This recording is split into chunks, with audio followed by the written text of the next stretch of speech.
All right, let's call to order meeting. So I'm going to call to order the January 11th, 2024 meeting of the Fairfax County Architectural Review Board. In order to kick off our meeting, we have to do a few administrative items. We do not have to do a vote of audibility because Ms. Orr is going to be unable to attend remotely, so we won't have to do those actions. However, we do need to determine how long the public will be able to speak during public comment period. And the public is allowed to comment on consent agenda items and after each action item as in standard ARB practice. So I would entertain a motion from a member or from a public. Mr. Chairman, I move that each member of the public gets 3 minutes to speak on any consent item. All right. Seconded by Ms. Murray. All those in favor? Aye. Aye. Any opposition? Abstention? Seeing none. All right. Carries. Next, notification that this meeting is being recorded and the recording will be posted within 10 days online. Beyond that, we begin our meetings with a reading of the statement of purpose and intent of historic overlay districts. I think to ran anybody before the meeting started, I shall do it myself refreshment. Historic overlay districts are created for the purpose of promoting the general welfare, education, economic prosperity, and recreational pleasure of the public through the perpetuation of those general areas or individual structures and premises that have been officially designated by the Board of Supervisors as having historical, cultural, architectural, or archaeological significance. Regulations within such districts are intended to protect against the destruction of or encroachment upon such structures and structures. We encourage uses which will lead to their continuance, conservation, and improvement in a manner appropriate preservation of cultural, social, economic, political, architectural, and archaeological heritage of the county. The creation of environmental influences adverse to such purposes and to assure that new structures and uses within such districts will be in keeping with the character to be preserved in the case. All right, that out of the way. Few more housekeeping items. The order for which items will be heard in the meeting are set by the agenda approved momentarily. Items get to be added to the agenda at the discretion of the chair. Beyond that, I just will remind anyone here for application that we ask that you keep your presentation. If it's your first presentation, 8 minutes. If you need presentation, follow-up presentations that have been previously for the workshop. Prior application status, we ask that you try to focus on 3 minutes, focusing on what has changed within updated since your last presentation. Beyond that, we have the approval of the agenda. So I would look for a motion to approve the agenda, either as submitted or with modifications as proposed. Mr. Chairman, I move adoption of the agenda as presented. All right, second. Seconded by Ms. Murray. All those in favor? Aye. Opposed? Abstentions? Seeing none, the motion is approved. All right, we have introduction and recognitions of guests. We don't have any. However, I do think that I would like to call out that we found out earlier this week that a former ARB member, Richard Pierce, who served in this ARB for a significant amount of time, passed away this last December. So I think I would like to just ask for a brief moment of silence in honor of him. He was a long-serving member of this board, and his contributions to it cannot be understated.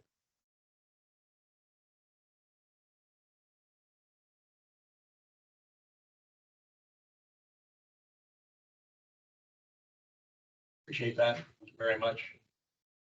Still carry on his legacy here today. I remember when I started, I thought, am I going to be that guy one day? He's up here doing that and being persnickety and very, very nuanced in detail. All right, with no other actions here, we have no consent calendar action items. However, we do have several items for action. Before we get to those, Mr. Burns, I know you have a statement that you should read that should cover all of these, so I'm going to give you a chance to do that right now. Thank you, Mr. Chairman. I, John Burns, under Virginia Code Section 2.2-3112 B1 and 2.2-315H, declare my personal interest in transactions brought before the Architectural Review Board involving the Holland Hills Historic Overlay District specifically state the following for the January 11th, 2024 ARB meeting. 1, action item ARB 24 HOL 01, 1600 Paul Road variance involves Holland Hills Historic Overlay District. 2, the nature of my personal interest is that I own and reside in a home that is valued at over $5,000 and is located in the Holland Hills HOD. 3, I am a member of a group of 3 or more persons who are members of which are affected by the transaction. 4, I am able to participate in the transactions fairly, objectively, in the public interest. 5, regarding action item ARB 24 HOL 02, 2109 Hopkins Lane Edition. I am personal friends with the property owners and will recuse myself from review of their application. Very much, Mr. Burns. Thank you, Mr. All right, our first item for action is ARB 24 HOL 01, 1600 Paul Spring Road variance. This is in Holland Hills Historic Overlay District. The applicant is seeking a variance as 2 of the 4 installed court lights are within the parcel setback. Rebecca Bostwick. Yes, I'm Yes. stepping in for Rebecca this evening. Rebecca's a friend and colleague, and I'm also a member of the Holland Hills Pickleball Club, so I told her I would cover for her this evening. All right, well, Ms. Christine Kelly represents the application on her behalf. I will point out in the staff notes, this is an action that we had previously provided a recommendation for special permit on our September 14th, 2020 meeting. So it is back for us regarding this variance situation. We do have staff here as well that can answer questions we might have. Okay, great. Ms. Kelly, please. Yes, and we were here in September for approval of the lights, and we're actually had a hearing date for the special permit set for October. However, the county came back and said that since 2 of the lights were in the front yard setback, we had to change from the special permit to a variance. So we're back requesting the approval for the 2 lights that are in the setback. And we switch to the next slide. 2 lights. These 2 right here. Are the 2 that are in this 25-foot front yard, 35-foot front yard setback. The next slide shows 2 lights that are in. That's a question for these 2 right here. The other, that's in a close-up, there's light shields on them. The next slides are the other slides that are around the court that are not part of the variance approval. Those are close-ups. That's everything. That's it? Okay. All right, before we get to board members for questions, the next thing would be, is there any member of the public that wishes to comment? None? I would turn to any members of the ARB with comments and or questions on this item for application for recommendation technically.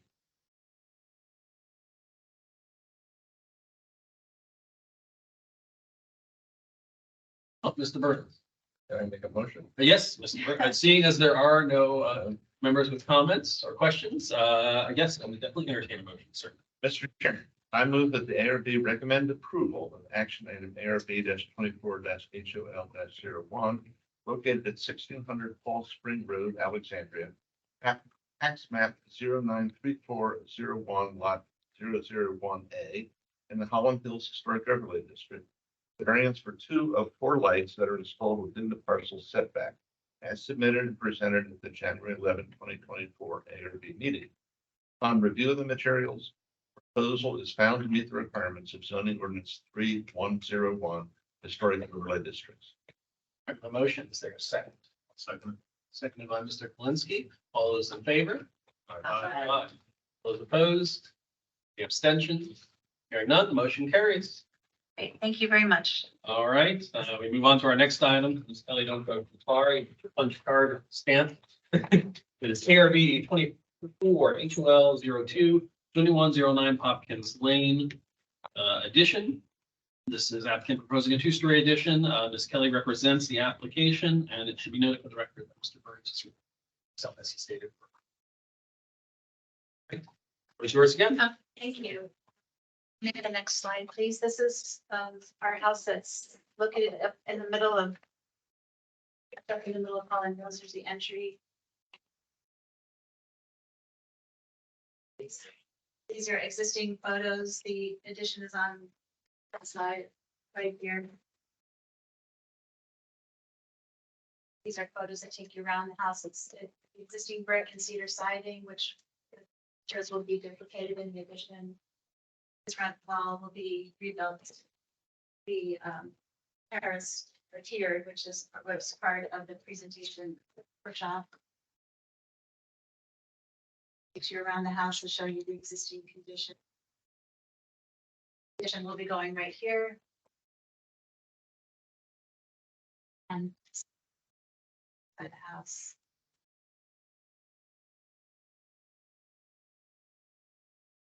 This is the existing floor plan. This is the lower level. This is a little storage shed which will be removed. Level, this is the existing house. This is storage shed. This is the basement level of the new addition, which will be a bedroom and patio. This is where we're creating a two-tiered wall to replace the existing retaining wall. And the upper level is a new library. This is the existing, and we're matching the window proportions on the upper level as well as windows and a door on the lower level. I need the cedar, and we'll be matching the brick on the lower level as well. Come around the house to show you the existing side that there's no changes on this side. And on back, the new addition, we're using Anderson 400 series contemporary windows and doors, so it has a very thin profile. Like showing we're matching all of the window configurations. These are some interior elevations. In the building section, we're matching the height of we're matching the eave line, the height of it's higher than the existing house, and matching all of the floor heights. We'll be doing some exterior lighting on the front retaining wall. This is an example of a small temporary fixture for the exterior lighting. And that's the upper level lighting plan. And then showing that we're using a contemporary profile for the windows and doors, so it's a very thin profile to match the existing windows. Well, the existing windows were steel, so this is as close of a profile as we can get to match the thin profile. The windows, and we'll be using cedar siding, which is what the original siding was on the house. And then the foundation, I've included the foundation and framing plans for you to review as well. We're asking for final approval today. Ms. Cowan, again, like the last one, if there's any member of the public that wishes to comment on this item or action. Being any member of the public. So then I would turn to any members of the ARB with comments and or questions. I know we all saw this in February last year for workshops, so. Some folks who weren't here in February last year, so Mr. Plumpy. Yes, sorry I was late. I apologize. Traffic on the Fairfax was a little challenging. On the rear of the house, I know does not face Hopkins Lane. I never really, or anything like that on the back porch patio or where that is. No. Okay, so people do not drink on this house, party, and they're going to go down and stumble on it. Okay. Thank you for the answer. Thank you. Ms. Hammack. So this came before the board like a year ago. Yes, almost a year ago, I believe, this workshop. I'm concerned about the trash enclosure right next to the primary entrance. Like to see that relocated. It's note number 8. Right, it's like that.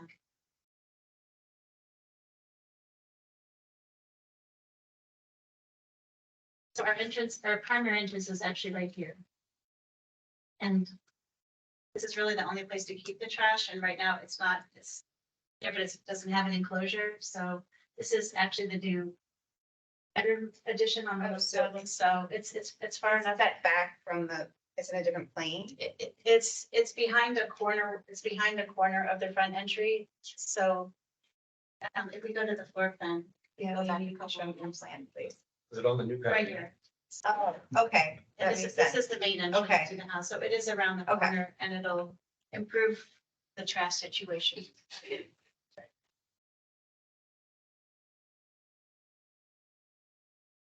Oh, I think that makes much more sense. Mr. Clinch. Couple questions. That trash enclosure, how tall is it? It's 4 feet tall. That seems to be the utility connection portion of the site, so I think that's a good location for that. I'd actually advocate for it to be just a hair tall or 5 feet or so to help do that, but I mean, I don't think that's this critical issue. I think it'll help clean that up nonetheless. Utilities are just back and they're already located here. It's not really an option to move them considering what you're doing. The windows above that area of the trash enclosure, are those windows gonna remain or are those going to be replaced? Well, there's, I didn't quite see on the application whether those were newer on the existing house, on the existing house. we're keeping the existing windows are to remain on that. Good, it's a part of the original portion of the house. I'd like to see it being Yes, preserved where possible. I think your new addition is serving into the original portion of the house, particularly with the addition off to the right, which isn't as respectful to the house that is some kind of counter.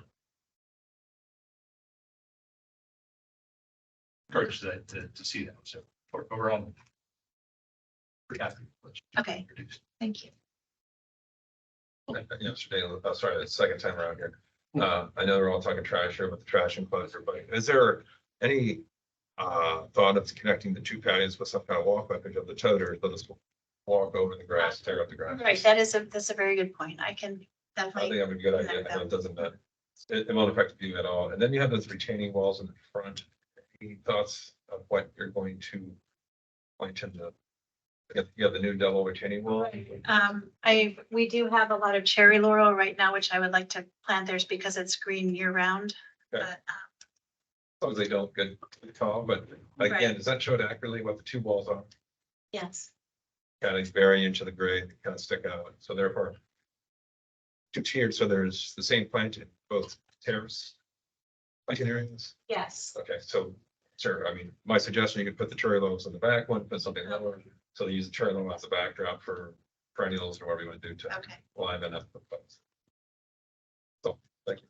This is an aesthetic thing, not necessarily.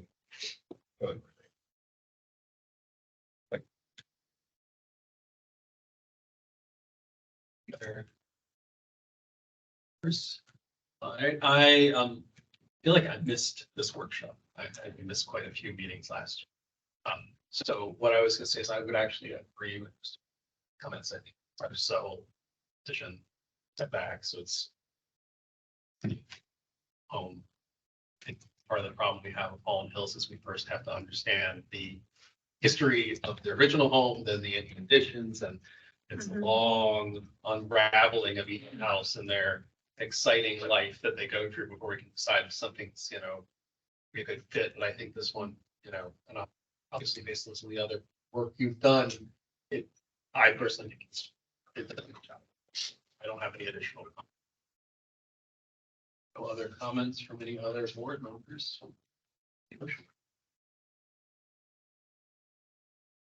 Mr. Zell, sorry. No, you're fine. Mr. Chairman, I'd move that the ARB approve action item ARB 24 HOL 02 located at 2109 Hopkins Lane, Alexandria. Tax map 0933040094. Allen Hills Historic Overlay District for the proposed construction of a two-story addition as submitted and presented at the January 11th, 2024 ARB meeting. Upon review of the materials, the proposal is found to meet the requirements of something more than 310 We have a motion. Is there a second? Seconded by Ms. Magrum. All right, all those in favor? Aye. Any opposition? Any abstentions? Hearing none, the motion passes. All right, Thank you Ms. very Kelly. much. Thank you. I think that's like 4 for them and 1 for you now. Okay. Thank you. Right. Next, this takes us out of Holland Hills. We go to ARB 24 LOR 01 9514, the Workhouse Way in Phoenix. This is in the Lorton Laurel Hill MOA eligible area. The applicant is proposing alterations, to the west facing facade to address kitchen ventilation and installation of a natural gas meter. The utility provider requirements, these relate to the interior fit out of building W13 to allow for provision of food services. Buddy Man Brewing, Mr. Sizer is representing the application. I'd like to be, I'm Oh. Sam Gray with Bunny Man Brewing. Oh, It's got, five in the back here to, Okay. to cheer me on if you don't mind. Sure, absolutely. Thank you. Floor is yours, Appreciate it. sir. Yeah. They're out in the car. Okay. I think that might violate a few things that county attorney have. Right up in the parking lot. You can go through the slides, I'll go with you. Obviously I was here last month for the workshop, in the back at that time. We can go there, we can go to the next slide. Y'all have seen these slides. Next slide. This is the view from 123 during the winter time as side angle. The one there is a little bit more direct on. Next slide, please.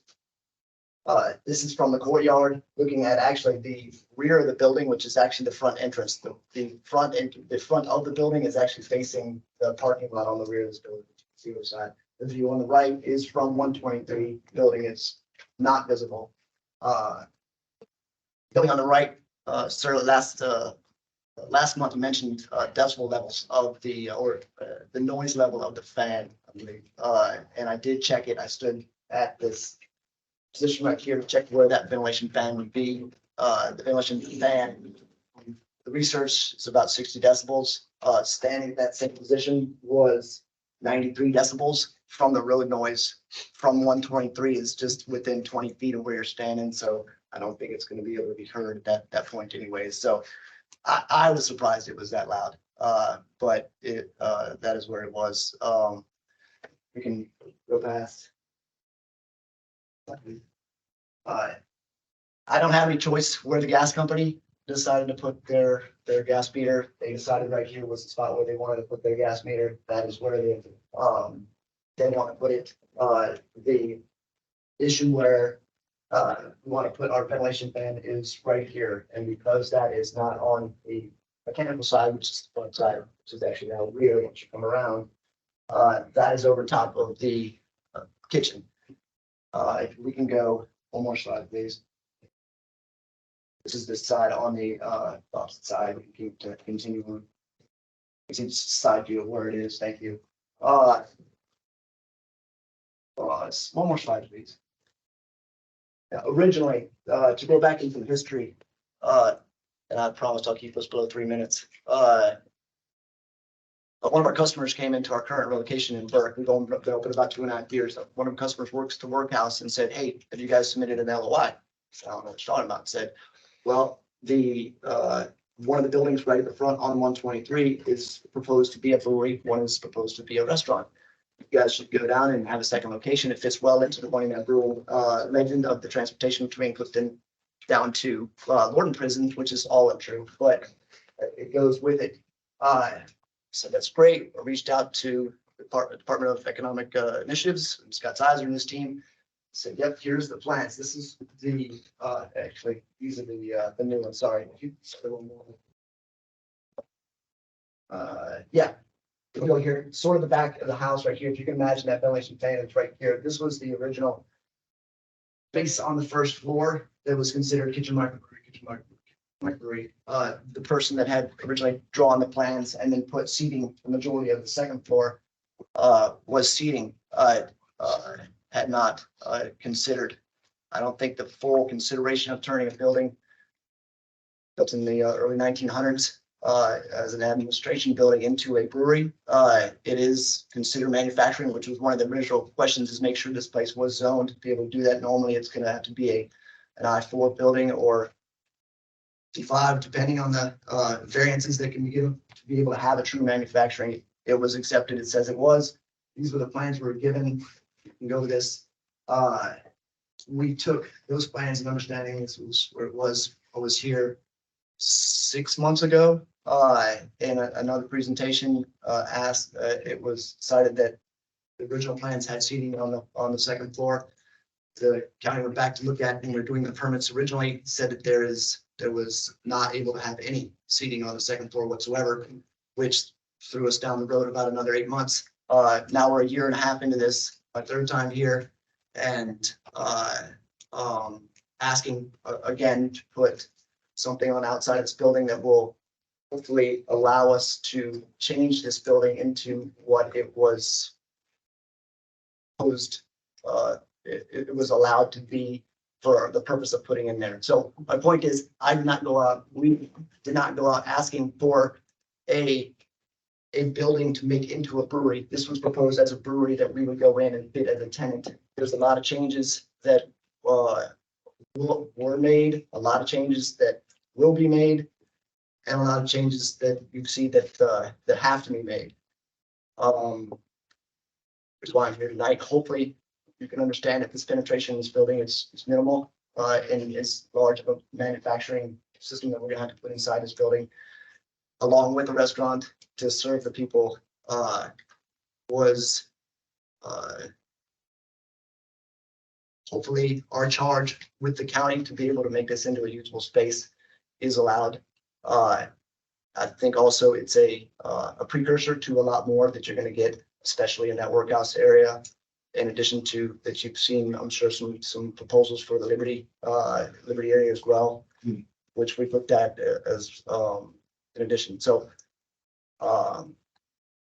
my proposal here tonight is hopefully that you can accept truly where the gas company wants to put the meter on that facing side, as well as a ventilation system. I did take into consideration the size of that. We went through a feasibility study with our architects and our engineers to reduce that size of that ventilation unit by 15%.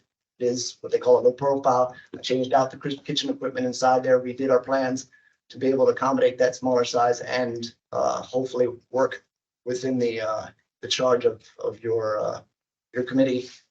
The ability and the study we did to be able to, it was mentioned, to possibly put the kitchen on the one side and the brewery on the other side, not feasible. Size constraints, and you can't mix the two. Health department concerns, obviously. Running the vent all the way across here to the other side would, you have to duck your head to get under on the first floor. On the second floor, it would take up the majority, a large portion of the upstairs tasting room and the storage area upstairs. That is the only space and spot it can be. So I appreciate your consideration, understanding of a need to go forward with this recommendation. Thank you very much. Just like before, if there's any member of the public who wishes to comment on this item. They will get the public. All right, I would. Oh, that's fine. I don't. Anyways, I would look to any members of the board with comments and or questions on the presentation and the materials submitted. Ms. Murray. I was one of the people who had aesthetics. I was personally distantly participating last time. I had some concerns about the aesthetics of it, but I think that what you're doing is what it needs to be done to make it a viable business, and I think it's the best solution possible, given the building and the constraints. Appreciate that. Okay, sure. I'm very familiar with the site. I drive by it quite often, and I do have some concern. Actually, that's the place facing one. That's your front side, even though it's the back of the house, for your building. Unfortunately, you have this all support side of the building. And unfortunately, that one faces everything. Couple concerns. This is that pretty much. How high above the ground is the vent? 11 feet. 11 feet, and it is on the western side, northwest. Prevailing winds will blow whatever's in the kitchen cooking onto the seating area that's outside. Correct, hopefully. Area. So that's a positive or negative for something. Oh my God, it's terrible. Or hey, it smells really good. Can't wait to sit there and eat. So there's a negative positive there. It's interesting, you did look at to run the vent to this roof, in my opinion. I'm the landscape architect, so more from a visual standpoint.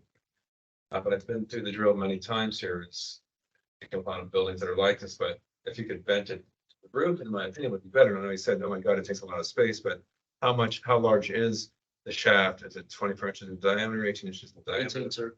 18 inches? And I, And you got a storage, hold on, and you got a storage room above you, which doesn't, yes, it takes up some storage. This is a creative way to have it go black with the shingles. The shingles are black right now, slate color. That's number one concern. The other concern is this is like a bullseye right on 123. I don't know what color you're painting it, and I guess the architect would weigh into that. Is it black or is it anodized aluminum, whatever? And hold on, and your gas meter itself is on another utilitarian type thing. That's an easy one I could probably accept as long as it's not, something that's intrusive. Perhaps that could be painted black or something that could go blend in with the building and let that to the architects. Or we could, or there could be some shrubbery to block because there's already proposed planting in that area. So I personally don't like where it is. That's just my opinion. I'm only one of 12. So that's all I have to say. I don't like it where it is either. There you go. So change it. There you So, right, correct. If we keep the location, we go back a couple slides to the one that has the 123 facing. That's actually a view from 123. If you're on 123, you cannot see that side of the building at all. Year round, there's holly trees. Those two holly trees are facing 123. There's a trail right here, 123 right here, and the building right here. It's not visible from the street. Your second, sorry, sir. Excuse me, is it visible from the trail? No, trail. Trails on the trail. this side. Okay, that's This the is the trail. holly trees, Okay. and this is the building behind it. Right. The only thing that passes by that spot in between the holly trees and the building itself is a walkway, a tertiary walkway actually for ADA access. So you cannot see it. To answer the question about can we paint it? Absolutely. I don't know if the gas company's gonna let me paint their meter, but. You can't, they're not gonna come out, pull your print, take your gas off. Right, but we can paint it whatever color. The matching other buildings, we can go through the slides that, and I knew you weren't here last month for the workshop, so I understand. My apologies for moving through quickly because I know it's only 3 minutes, so I was gonna save some time. While you look at the slide, I will draw my concern about the view from 123. I didn't realize the holly trees were there. It's my fault. If you go to slide number 11, sir.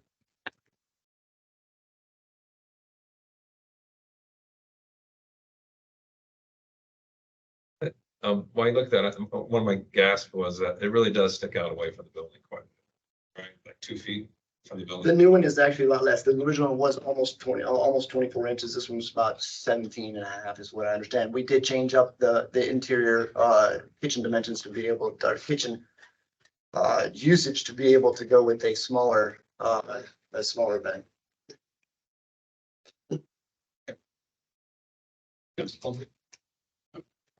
Not quite sure what you're, okay, Mr. Zeldin.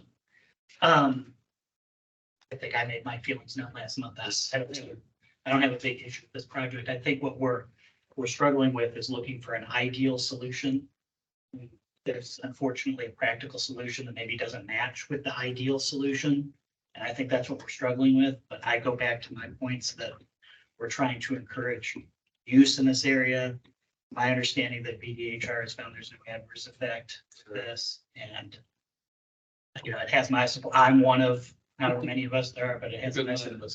There's 9 of us tonight. It has my support. I agree. For what it's worth, I agree with my colleagues. That's probably not the best place to put it, but I guess I would say, for lack of better language, it is what it is. Given that, if you don't mind me commenting, ours is the first real tenant outside the workhouse, and we are the good thing for this. W15, which is the sister building right there on 123, is also going to come through and have the same issues. as anything else that's gonna be built in that area of any private tenant, that's in there. I hope, that you do consider those for the future as well. I have a unique, viewpoint. Actually, I have a lifelong resident, like probably most of you are. I'm a retired, county employee. I do my entire life, with them. I am also a member of the land use committee. And so I have the opportunity to sit on your side of the table, and the opportunity to be on both sides of this table has given me an opportunity how I view my purpose and your purpose, which I respect as one of the great things of living in this county is its development and its economic area that we live in. As a small business owner, another unique viewpoint that I have is it's very difficult, very, very, very difficult to be a small business owner, and this particular year and a half has been extremely difficult on top of that. So my ask is that your comments and your very valid committee is everything to me to be able to continue some of the historic buildings that we have out there. But please understanding the balance that what keeps us such a great county is its economic development. And if we don't promote those, we will lose small businesses. And I have contact with all the breweries owners in the county, and 30% of them are moving to other jurisdictions, and we only have 10. Loudoun County, Prince William have 50 to 80 each. If that gives you a little example, and 30% of the ones that I speak to are moving out. So not a friendly place. I'm hoping that this particular area will maintain its beauty, but also with a hopeful balance in understanding its purpose and the continuance of making the Fairfax County a friendly and great place to bring up our kids and have a small business. And I appreciate your time and consideration. And it allows me to sit on the other side of the table as well and see the end user, which is why I asked to speak tonight as that end user, not a big corporation, not a lawyer, not an awesome architect. Just with the comments last month, I'm speaking way past my 3 minutes. Your 3 minutes were for your presentation. You're totally fine. Just that feasibility study between architects and engineers on the comments to try to tree stitch those was over $6,000, and another month's worth of setback. So if you understand the year and a half that we've already been set back, not your fault. But every comment that you all have has an impact. It has a severe impact on that end user. That end user is sitting out there in the crowd sometimes, and I appreciate that consideration sometimes. Yeah, I did have some comments. Comfortable with it as presented for a variety of reasons. The area of Plain Vista is reversible, and given the industrial nature of the building and the site, and because it's an adaptive reuse, I think the board can approve things for an adaptive reuse that we might not approve in another instance. I don't want to think, oh, we can, replicate this at our site. No, it's a unique site, and that's why, we were approving bigger or not in such an ideal location. Another thing is I'm comfortable with it regardless of the screening of the holly trees, and I bring that up because I'm always nervous to approve something screened by vegetation that the board does not regulate, because we don't regulate vegetation. That would be a nightmare. They could die, they could be cut down. We have to approve things, I think, in a 50-year plus timeline. So if this building is here, hopefully it'll be for 50 years. Maybe this brewery will be for 50 years. Maybe that vent will go to the next tenant. Who knows what is going to happen with those holly bushes. So I just want to say that I'm comfortable with it regardless of the screening, and that I don't think that screening that is, not permanent and not regulated by the board is necessarily a reason to approve something, because we don't know what could happen, and then we could be looking at something. But Question, but I think. Ms. Swan? Had your. I want to say that being in this role, we have our duty. Just let me put it there. It seems like my understanding is the floor plan was given to you and the exhaust plan have to happen at that location because the floor plan is set. So it try to understand where in the process that question. So where in the process that the floor plan is set this way and you have to adhere to that floor plan. The second of all is if we are dialing back to the process, can this floor plan be changed and the exhaust fan can be at a different location? And so the purpose is not to wipe out all the effort you've done already. It's just for us to pinpoint if we ask to get a better result, where in the process is the connection get to? The first part of your question, I hope I can answer in the early plans were given as a basic layout of how the architect originally drew it up. I can give you a glaring instance of where that changed, and that almost 7 months ago, when I mentioned that it was the seating upstairs that was showing seating for an upstairs seating for the brewery restaurant, it was decided that was not available at all. So all of a sudden, the original plans were looked back again when our architect proposed, here's the floor layout for this is what we're doing. The county's land development services looked into it and said, well, you can't put anybody upstairs. That point, a little over 6 months ago, was when it switched to, wait a minute, maybe these plans that were set for this building weren't fully thought all the way to the end use of what it actually was going to be. So that's about 6 months ago. So given that we were in here having to go through this process and to add an exterior stairwell on the opposite side of where this is, and it was approved, thankfully. So there is occupancy on that second level, which was proposed originally.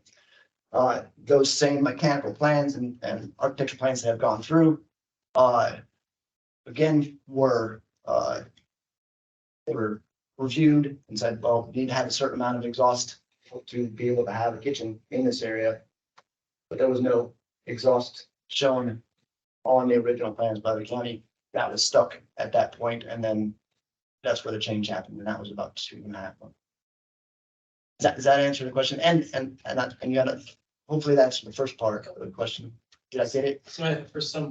So because this is county, managed property, the county initially came to us and sought approval of plans. And the problem is, and I was gonna say this for mine, is that, and this is, I think, why the applicant and the owner operator, that's the problem. The county should have thought through the constraints of this property better when it initially started to analyze it.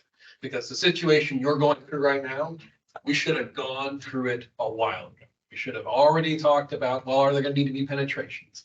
Do there need to be stairs for egress concerns? All of that should have been there. And I want to make sure to also lift the burden off our heritage staff, who also were not properly looped in the effective way, to make sure they could say, hey, we needed a chance to provide that input. That was a failing on other parts of the county. And that is disappointing that it has created this circumstance, which frequently happens, unfortunately, to this board, where we are the roadblock when we're just doing our job. And the problem is, if we had been able to do this job far earlier, you wouldn't have had to come back and done analysis. You've been told, well, we have constraints. We've talked through, there needs to be ventilation. What are our options? What is the mechanical constraints?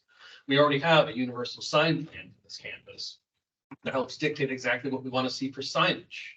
And the board went through meticulously and reviewed that so that folks like yourself can say, well, this is what the ARB has already said is acceptable for signage. So we don't even have to worry about it. Just talk to Daniel, tells you it's approved and you don't have to come in, but we don't have that here. And so Unfortunately, this is highlighting a failing that's happening in other parts of the county when it comes to managing this, which, and I don't mean to steal your thunder on this, on your comment here, but I think this is, we're hurting ourselves to not allow, to constrain opportunities for development here by our own procedural processes that we're getting in our own way. And it's hurting folks like you too, which frustrates me because that's not what we're aiming for. I agree with Ms. Hammock and others that I want these buildings used, because if they're not getting used, then they're not going to last another 50 years. They're just going to slowly crawl away. So I think I just wanted on record that we're wanting to accommodate and that there's a county process here with this property in general, with this site that needs to be improved. They start looking at places to develop. So when someone like you, like a visitor comes in, you already know what the constraints are. You don't have to get surprised by some constraint that gets dropped on you at the last minute about a event or a projection that could have easily been discussed long ago. So, and again, sorry, Samantha, didn't mean to put it out there. And Daniel, if I mischaracterized that in any way, you can just tell me to be quiet, but I feel like I fairly accurately talked about what we presented this at. For the most See, part, no, the I- only clarification is the sign plan is at Liberty at Lorton, That's true. not Workhouse Arts. Liberty. Do the same thing. Yes. I'm glad you came up, brought up the sign plan, actually, because that is gonna be a future submission, if it's not already developed. So, and on how to have signage. I mean, we are right on 123 and what would match, and we've already come up with some general images of what a sign would look like to look nice and match the prison. I mean, we're very proud of the building. We think it's gorgeous and are proud to be part of a community with the workhouse people. So the place is great looking. Really wish you guys had some comments on what they did to the inside. So some spectators on the inside. Yeah, I know. Yeah. So I'll throw my last item in, then I'll get my other members. I equally agree with Ms. Hammock. All that's reversible that you're proposing. There's plenty of brick actually here at this campus that can replace that in the future. That's one thing we talk about all the time. I am perfectly fine with this. In the last meeting, I argued about 50 and people driving by and what that's going to do, but I recognize that others have different opinions on it.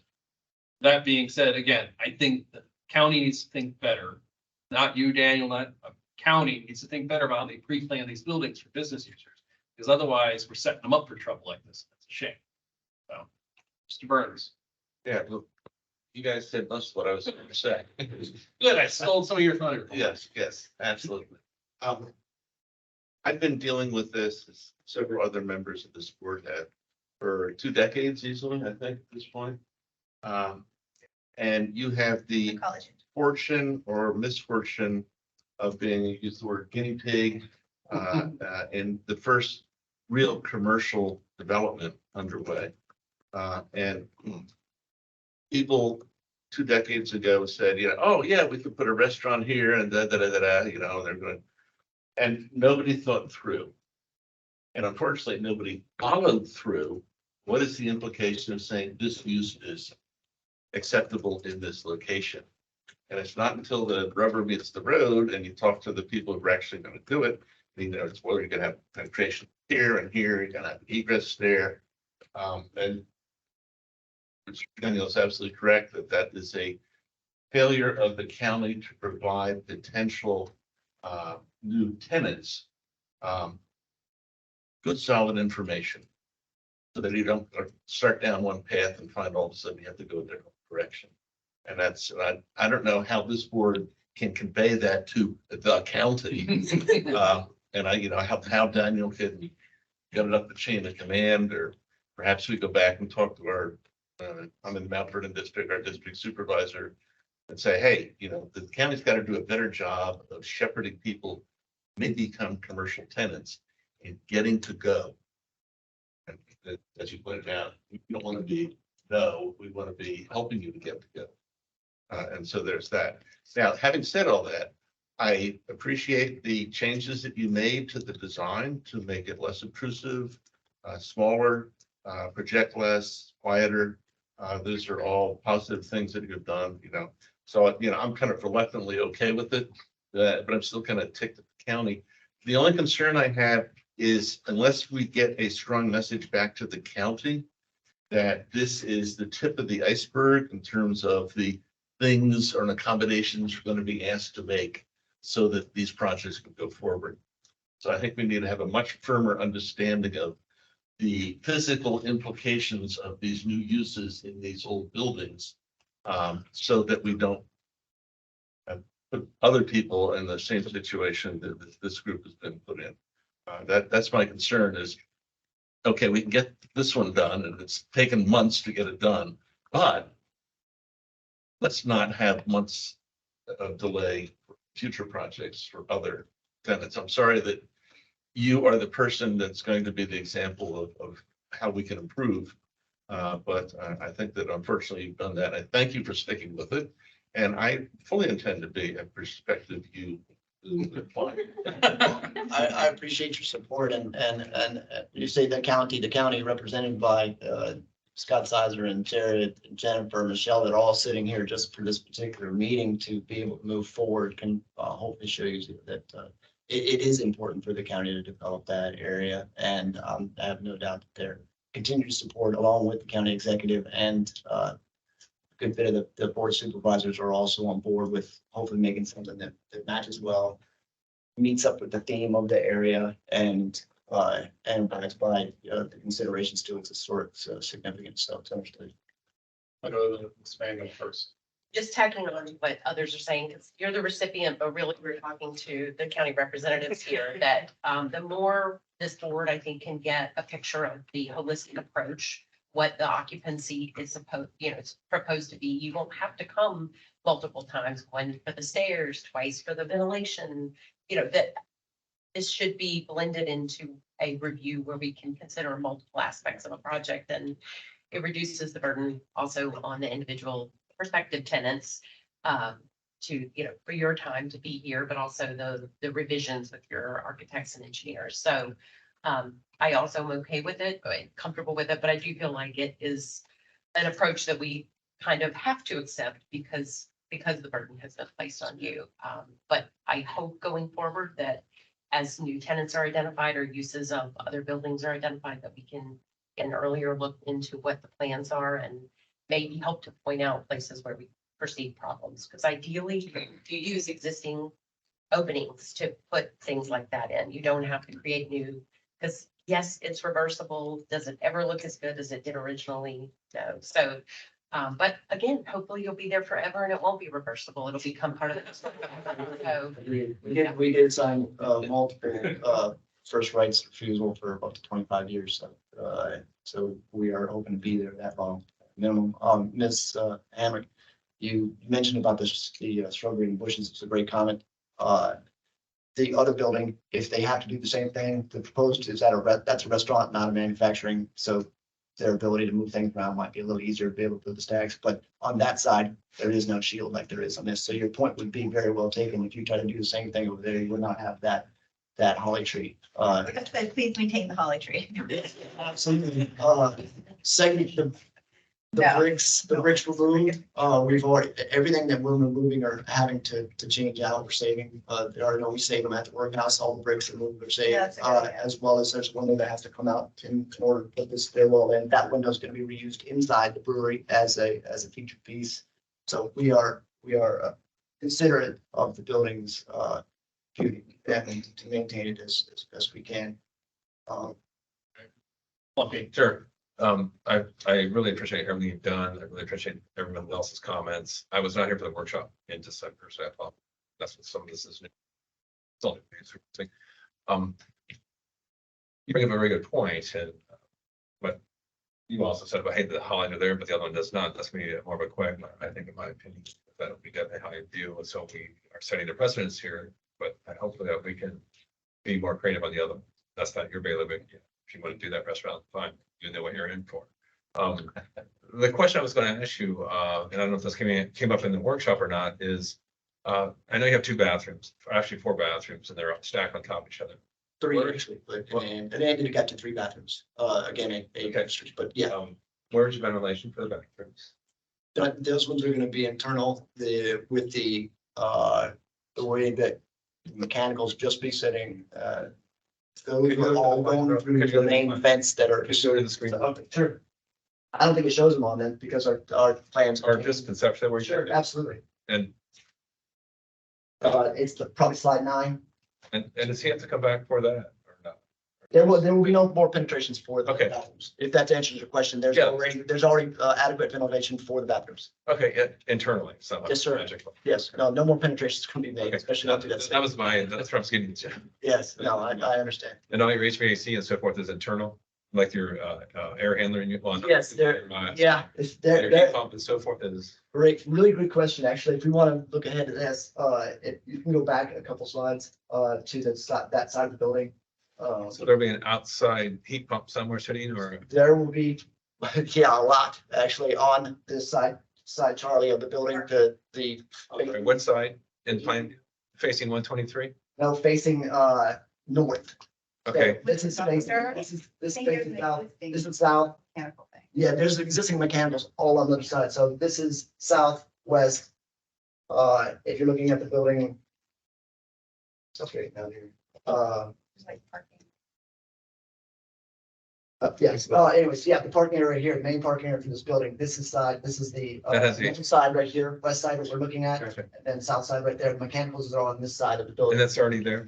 There is quite a bit there, and there's gonna be quite a bit more. Have we ever seen that, guys? Do we want to see it? Yes. No, I don't want to see. No, I it. mean, do we want to see it here presented?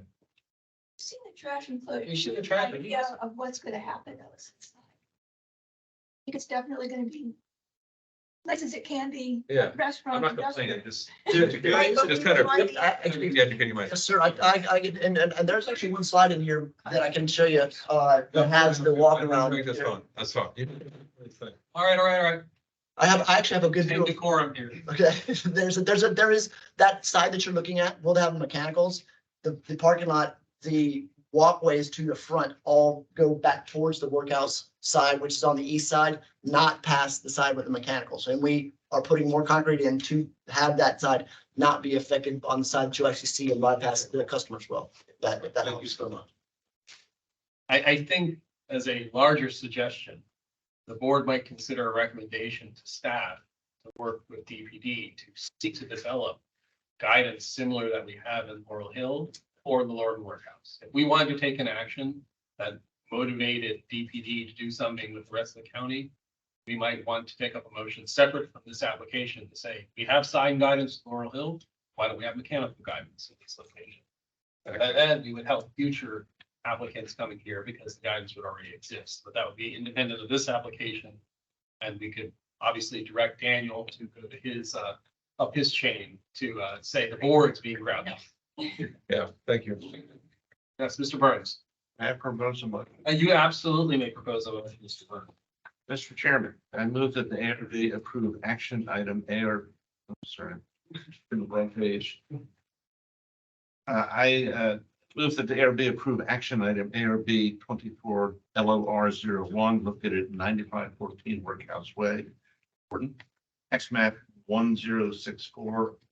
1064010058 in the Lorton Laurel Hill MOA eligible area for the proposed alteration to the west facing facade as submitted and presented at the January 11th, 2024 ARB meeting. Upon review of the materials, the proposal is found to meet the requirements of the memorandum of agreement, the Lorton Hill eligible district and zoning ordinance 3101 historic overlay district. Motion, is there a second? Second by Ms. Hammack. All those in favor? Aye. All those opposed? Any abstention? All right, motion carries. Thank you very much. Looking forward to having a beer there one night. Hopefully this spring. So I appreciate it. Thank you all for your time. I apologize for the extended time. And It's necessary. sorry as well. Thanks. All right, that takes us out of our items for application. That would bring us into our items for work session. The first item is ARB 24 LOR W. Is that the wrong one?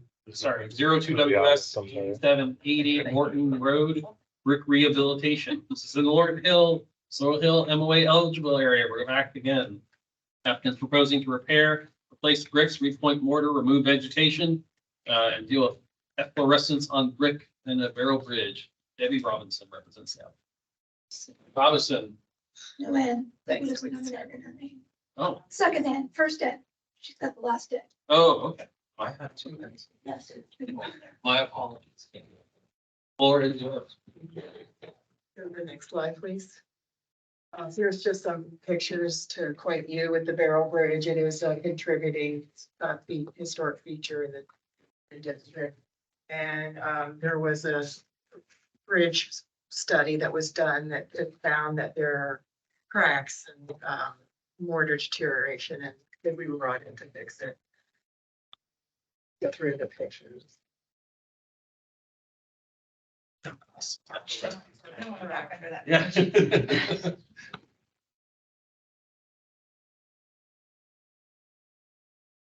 So the show's head. Power of arches. And then you probably can't see these slides. You've seen them before. So there were just some things that I wanted to talk about in a workshop session. One is we had the mortar tested for the strength, and it does have cement in it. And so we were just going to match it. Normally on a historic building, when you have made brick or handmade brick, it's not as strong, and you want to have a mortar that's not as strong. But we're proposing going with like something to match, so it would be like an N mortar, 750 to 1200. So that was one item. The second one is on the joint profiles. So on the parapet, it's a setback joint. It's straight. It's like flush. Well, it's not. It would be flush, only it's set back like a half an inch. We would want to mimic that. The joints. Do you have a picture of that you're talking about? One of the. This. Sorry, we're all just looking to see if we can see that. I feel like we're in a workshop, so it's a Yeah, little more informal. Yeah, that, I don't know that you can see it really well. And maybe it isn't that way. Maybe I was looking at a bad picture or a different side. So I'll have to double check that. In the barrel arch part, it looked like it was formed and it wasn't tooled afterwards, so it just kind of oozed out. There. And then on the abutments, it's flush. So the idea is we just want to match, the joint the way it is in that particular area. There are different treatments. If you have a brick that's cracked, that's greater than 3/8 inch, we're recommending replacing it. We had an impossible time of finding a manufacturer that could provide the correct size brick. And so I checked with the Park Authority, and as you mentioned earlier, there are plenty of bricks up at the workhouse. We contacted them today, and so Kelly Davis is going to go and look at the bricks to make sure they're matched. So I think that actually got solved today. I thought that was going to be an issue to discuss. For cracks that are not structural, meaning not less than 3/8 of an inch, but not a hairline crack. Hairline cracks we're not going to do anything with. But if it's like a 3/16 to 3/8, the structural engineer was recommending to do a isometric sealant, and I wasn't sure about that one myself. You can't get you can get them to mix the color to match the brick, but the brick is varies in color. It's also paintable. I might have to go back and discuss that with him again. So any suggestions on that? And then the efflorescence, wanted to talk about the treatment on that. Was using a 1 to 10 vinegar and water. Most of the vegetation was already removed. It was poison ivy. It's precious. Get to the sealant, did I hear that right? Yeah, it's a sealant. Do you have a brand source?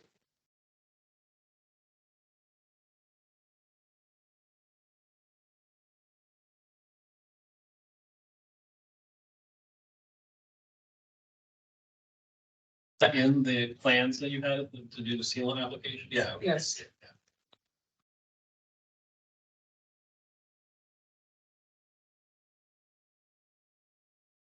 Then you're not talking a full seal, you're just talking a sealant for cracks. It's just for the cracks Just for the that cracks, aren't okay. structural. They're Okay. but most of the, yeah, I don't know. All right, sorry, I wanted to make sure it wasn't, we're gonna put a seal on the top, all brick and then trap.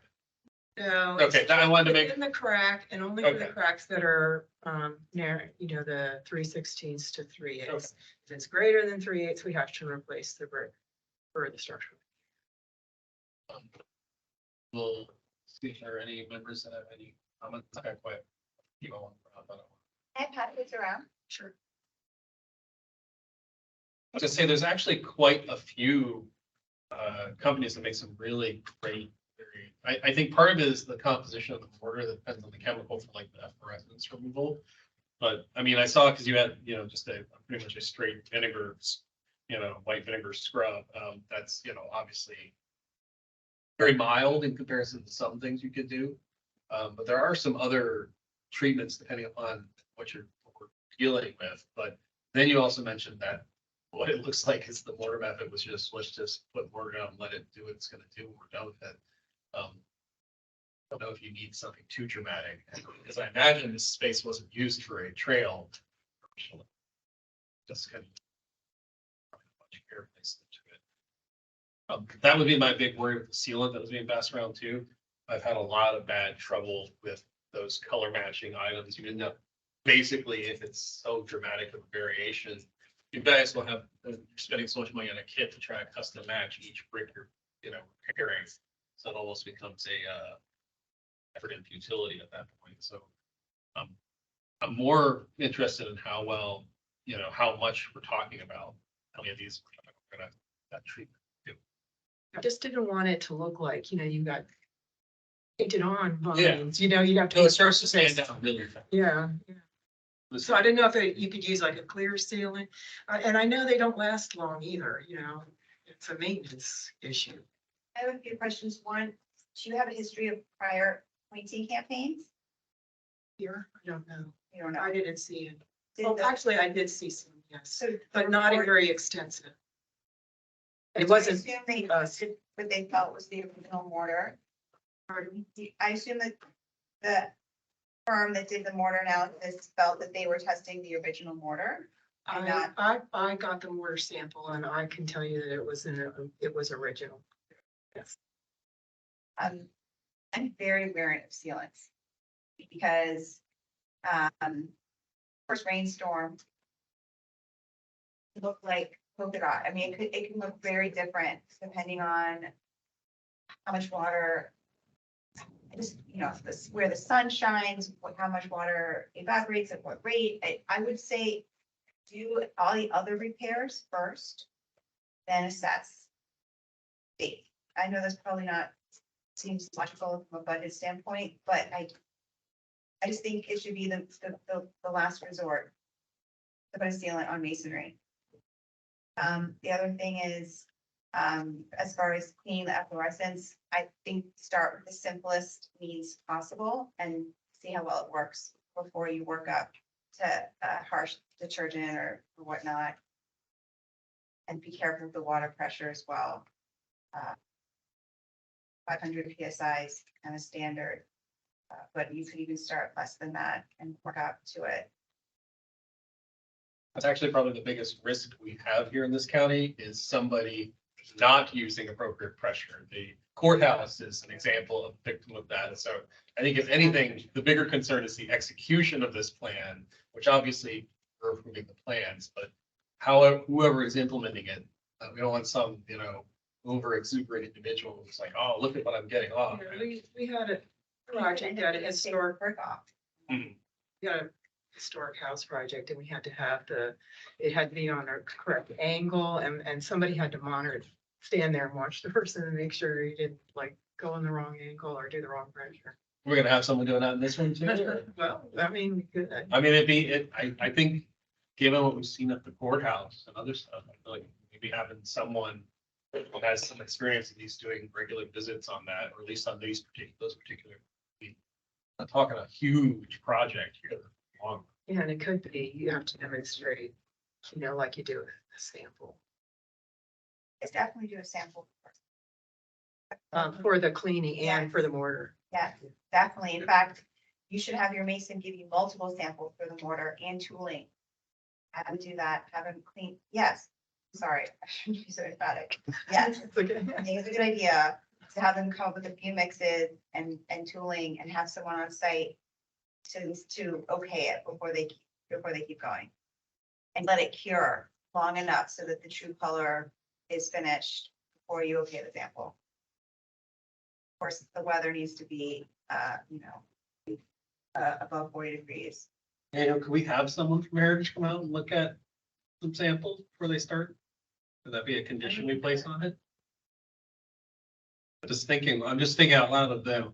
That's, Board members can also make site visits. yes, I know we can also make site visits. I've done that before for Laurel Hill. But yes, yeah. Okay. Mr. Clumpy, then, sorry, Thank you. Clumpy got you by surprise there. No problem, sorry. Currently, right now, is the bridge used to drive cars over structurally sound? Yes, they're going to be limiting the loading on it. And then- It goes to that park. Where you're putting the Yeah, bathrooms. this is cool. And then underneath is the trail. Okay, there we go. Thank you. And is this a contributing structure? It is. Oh, yeah. Exactly, just asking the question. But, and do you have any plans in the future? Besides fixing to put an interpretive plaque on what this, The park authority has not let me know that. more than the Barrel Bridge? I'm just curious, unless there's any, yeah, so, but, well, maybe I could, I don't, members, give me a chance, please. Is maybe there is some kind of, yeah, I'm a history buff, that's what I'm on. Okay, so the bottom line is there some kind of plans to get more information, like what they need iPhone barcode scan or something like that? So you know what this is, I think school is out, besides Barrel Bridge. Hey, Joe? Joe, Debbie's a consultant for engineering firm. And so, and I was just gonna ask. She's with the county, I apologize. No, she's not. And that's why I was gonna ask Debbie to explain who she is, because you all are assuming things that I did. not in her. but I do love history too. So. I'm so sorry, I apologize. I withdraw my comments. Track it from the meetings, please, okay, for the applications, whatever. Thank you. But as Ms. Murray's saying, you're a consultant for the engineering firm. So they didn't mention it to me. But the firm is the one that would ultimately be doing the project. They're a subcontractor, I'm assuming, or is the county going to then take those plans and then go? The county will contract? take the plans. Okay. Then I think the more important thing is the plans having the correct kind of like qualifications that we want to see, because that's, again, that gets the worry that I think Ms. Hammock's expressing and others, and whoever's doing this, we're talking about things like, do a trial sample and things like that. You've got your procedures. We might want a little bit more detail on that to make sure that the folks, at least the project managers reading them and then hopefully enforcing them. But yes. This will also have to go to VDHR and LHS. So just that reminder. And Mr. Burns. Thank you for sharing this. I'm a little puzzled as to the use you described for this product. You said it was to fill cracks between 3/16 and 3/8 of an inch. Yeah. In bricks that have cracks, Yes. but that's not one of the uses that's listed here. And you're also talking about putting it in those cracks in a brick. And the colors that are listed are white, colonial white, aluminum gray, limestone, black, nothing close to a brick color. Right. They said, it says in there that they can make custom colors. And if you buy enough minimum volume, yes. And I don't know how much, how many cracked bricks are there with cracks that size? That could you meet the minimum volume? But anyway, be that as it may, I do share the other concerns that people expressed with any sealant you might put on these bricks. Clearly, there's moisture moving through these bricks. And so, and you put a sealant on, it keeps the moisture in the brick rather than the efflorescence is a sign of moisture coming out of the brick. And so, this is, you'll put a sealant on a brick when it's exposed to weather. this is sheltered from weather. And the moisture's coming from in the arch. So I'm a little puzzled as why this product would be used. Having said all that, I think the specifications that your firm will develop for the county are critical to this being a successful project in the long run. Water pressure was mentioned, depth of strikes of the border, the tensile strength or the strength of the mortar in relation to the strength of the brick. You know, you want to avoid having mortar that's stronger than the brick, because in 50 years, we will have a mortar arch bridge without much brick left. And so I'm very glad you came. Thank you for doing that. I appreciate it. And Didn't get just brick for the test. information we have so far, I'm very nervous about it. Well, that's why we came in the workshop. Yeah. I wanted to have a discussion this time. Last time I came, we didn't. Skip the workshop. Just one final thing is, if you do get to make recommendations to the county, is, you know, once you do the project, is what's the long-term plan for the maintenance and the upkeep? So that seems to be the eternal issue, is that we're very good at fixing things, we're not very good at maintaining. Well, we're sometimes good at fixing, not maintaining. So I think an important recommendation here would be what either the mason or the professional that's hired, what is the periodic cleaning that needs to be done to keep the efflorescence, you know. This probably hasn't been cared for or treated in a given time, and so I think just having some type of a schedule for the checks and then the cleanings and things like that need to go on, and so it doesn't get into this condition again. If I could add one quick Yeah. thing. The efflorescence is a sign of moisture moving through. Pretty obvious. But one of the ways that you can deal with that is to put a waterproof layer above it, so the water doesn't come down through the structure above. So in like old fortifications where you'd have something like this, they would have a layer of impervious clay and then drains off to the side so that the water would percolate down through the soil, hit that impervious layer, go out, get drained away. This bridge may have that system in place, and after 50, 100 years or whatever, my guess is whatever drains it had historically are now clogged or non-functioning. And so I think it's worth going back and looking to see if there are original drawings of this, to see if there was any waterproofing that was in the original design, whether that is still intact or could be rejuvenated or be used or rehabbed itself.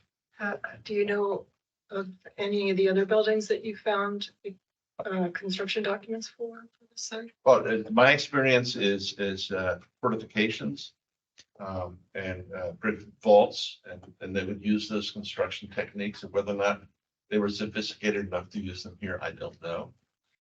But That's what I would wonder, if that's going on up top. And yeah, what's going on top? what's the drainage? What's the water? How much water is piling up on there? What's the damage? What's the state of the brick up there? You know? At the very least, yeah, the water that would flow off of the road surface above, make sure that doesn't go down, but it goes to the side wet. You know, in other words, do whatever you can to reduce the amount of water that comes down through the structure of the arch. And that will reduce the future efflorescence. I'm a little rusty because it's been over a decade now since I've actually been an architectural historian in an active place that's doing this, like my work for developer into repairs like this. I feel like you're sequencing with your vegetation efflorescence at the end and your repairs. I feel like you need to be doing vegetation material remover up front, because anything you're going to be cleaning, you don't want to be cleaning existing vegetation. You want that gone. And usually I agree with Ms. Hammock, the sensitive, efflorescence treatment, whatever rinse you're going to do, that's going to reveal more. And you kind of want to know what the palette is of the existing mortar and brick you're working with before you start coming in and then doing repair and replacement. Doing that cleaning in places where there's repairs, then you've got new mortar plus old mortar in an area where there's cleaning going on. And I would go back and look at that again. Again, I have not had to do this in a while, but it just feels like those two actions are more early actions, because then you get a better feel for where all your repairs are at. Yeah, it makes sense to clean first, because you don't want to be matching 30 brick or 30 mortar, and then you clean it, and it's not. And all of a sudden you've got a mismatch in color. But again, also some of this would be potentially citing some of the existing Park Service briefing documents and there's materials that you can cite in here as part of the materials that would go to the county, so that when the contract has this, they should be adhering to those in more detail, obviously. I'm not, those types of references would be really helpful. And when you're saying the park, you're meaning the national parks. The bullet The that they profession, put out pre- for- yeah, The National preservation Park rates. Service bulletins, Right, yes. yeah. The county has bulletins, that's, Yeah, maybe they do, but I don't know. I was thinking of the MTS ones. Yeah, I did go through the one for this, and they did have recommendations for materials. Products. We have multiple bulletins and some are very outdated and some are updated. They're all digitalized, but maybe you just looked under masonry, but maybe you need to be one for bio, it might be under a different category, like bio growth or even like stone repair. Bulletin might have something in it that's helpful for this project. I remember they have a book, it's like a Bible in my office that I used to use all the time, so. Conservation of building materials by a couple of people. But anyways, I think I agree with John and others that I'm optimistic about repairs, nervous about what the documents say to make sure it actually will happen in a way that it'll all be happy about in the end. I agree with everyone else said about the ceiling. Maybe an injection if you're gonna have to do something, but doing a full on seal it a little scary. Yeah, cracked brick may be perfectly fine. Cracked brick doesn't mean it's gonna fail. So I think sometimes less is more. Structures and any product that says worry-free, low maintenance, like to Rachel's point, like brick is meant to be repointed. It's not meant to be sealed and walk away for it for 50 years. So you should keep in mind that any repairs we do here, we might have to do in 12, 20 years, and that's okay. Great jobs.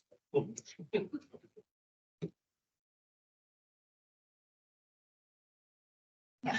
Thank you so much. Thank you. I appreciate you coming to us. And look forward to seeing you again in the future. All right, our last workshop, this is ARB 24 ROV 01 WS. This 221 Folkshead Road construction, new construction, in the Roby's Middle Historic Village District. The applicant is proposing to demolish an existing single-family residence and construct a new two-story residence. Mr. John Flake represents the application. Flake. Yes. Oh, excuse me. That's dyslexia right there. And for clarification for members, this will require both an ARB review and approval for a recommendation of 3 different things here. We're talking about demolition, infill, grading, and site plan, and new construction. Trifectas that we can hit with in the future. All right, sir, the floor is yours. Thank you. My name is John Falk. I'm here with my wife, Julie Falk. Thank you for taking the time. I know we're at the end here and everyone's ready to go home. This is our existing house that we would like to demolish. You can go to the next slide. We moved here when our kids were very small. It's 912 square feet on the main level. They've gotten a lot bigger now, and so we are looking to demolish the house and build something new. Next slide, please. We are located at the edge of the Roby Mill Historic Overlay District there on lot 32 corner there. Go to the next slide. This is just a couple, there's some angles around. You can just kind of go through these. This is from the front right corner, 1.3 acres. This is the closest corner to Hope's Head Road corner that goes toward the main part of the district. You can see it slopes down. This is the left side. Next one's the rear. And then the right side of the property. And then I believe the next slide will show you, okay, this is the location of the existing structure on our lot there.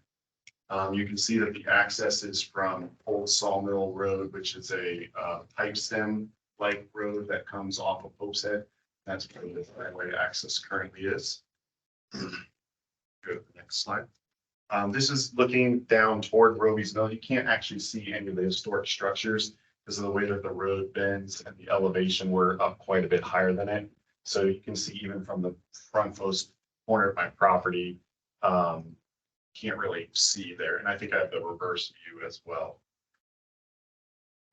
This was on the rainy day a few days ago, not the best timing, but you can see from where the star is, that's about where I'm located. And my property is up kind of beyond view. It's actually on the left side, but the road kind of bends around, so it's out there. This is the proposed house that we would like to build. It's a mix of siding, stone, and shape. It's a 2-story with a basement and a 3-car garage. You can go to the next slide. This is from the right side, showing the elevation. And then the left side. And the rear elevation. And this is the front elevation. I believe it says on the right there in small print that it's just under 32 feet. The elevation of the height, I'm sorry, the height. And this is just a couple more elevations of the garage that's kind of on the left part of the house. Rear elevation. Just a quick kind of floor plan. Wasn't sure if that was necessary. I've just tried to cover everything that I needed here. You can scroll through, that's the basement. And this is the first level. And the upstairs, second level. So we would, for the proposed location, I did an overlay so you can kind of see the existing structure and where the new structure would be. So it's generally in approximately the same-ish place with the garage coming slightly forward there on the left side. And the ground is generally sloping down toward that front corner as the current land does, just at a slightly different rate to make this a little bit flatter. It'll be a slightly increased rate of fall off there. We can go to the next one. We would be using the existing sewer, the pressurized sewer that's on the property that I just marked right is kind of where the access is right there with the star. We would be looking to preserve as many trees as possible. We have a very nice lot. The stars represent the trees that would be removed. So there's 2 on our kind of property and then 3 where the new access would be moved forward for the driveway. And there's lots of trees that are preserved, as you can see. And then we would keep the white horizontal board fence, which is kind of part of the design style of the historic district. So that would remain in place, shown on the blue there. And this is just kind of the grading plan that shows kind of the land and how it would be adjusted for the green. And you can see, I think I have another slide that shows the storm water part a little bit better. You can go to the next one. And this is just kind of showing that driveway access. And here you can kind of see the stormwater management part that will kind of manage that water that comes down there. So it'll actually be better stormwater management than there is now. My house is 1965, so there wasn't a lot of that kind of thing when it was done originally. You can go to the next slide. This is a drainage map that just shows how the water would be impacted because of the way that the lot is. The front part of the lot slopes down and the back part kind of goes back toward. That's how it currently is. That's how it would remain. You can see kind of how the front part goes toward that front corner and the back kind of runs back toward kind of a path there that it goes down. You go to the next one. I think there's a furthermore. Oh, yeah, that's just kind of showing the stormwater watershed there. And for reference on the size of the house, the houses that are marked here are lots. I'm in 32. There's 31, 30, 29, 1 and 2 are all closer to the district. All of those, 4 of the 5 of those have been built in the last 20 years. And you can see their kind of size, are, 3 of them are larger than what we're building and 2 of them are more comparable, similar-ish to what we're building. So we are, I think, well within kind of what's already been done in recent years in this area. And just to kind of highlight the historic overlay district guidelines that we would be following, protecting Piney Branch and surrounding area from runoff, maintaining the white horizontal board fence that distinguishes the historic district that as you drive down Pope's Head, you see kind of prominently in the area. Maintaining the majority of the trees with only a few of those trees need to be taken down. No signage. House will fit into the existing topography with minimal regrading because it's just sloping basically the way that it currently is. Doesn't alter the slope of Pope's Head Road, minimal tree disturbance on the property, retains natural land contours, and this minimizes the disruption of the natural drainage and the tree cover and avoids white and bright colored structures, which are all part of the Roby's Mill Historic Overlay District Guidelines. I think that's all that I have here. Is it? Yep. Oh, Yep. no. Oh, and then just a rendering of kind of potentially what that would look like. Would appreciate any input and questions, recommendations that you guys have. So do you have like the last little house? What's that? Do you have the last? We are one of the last little houses, yes. Many of the houses have been taken out and are no longer there. No, it makes you an industrial. Yeah.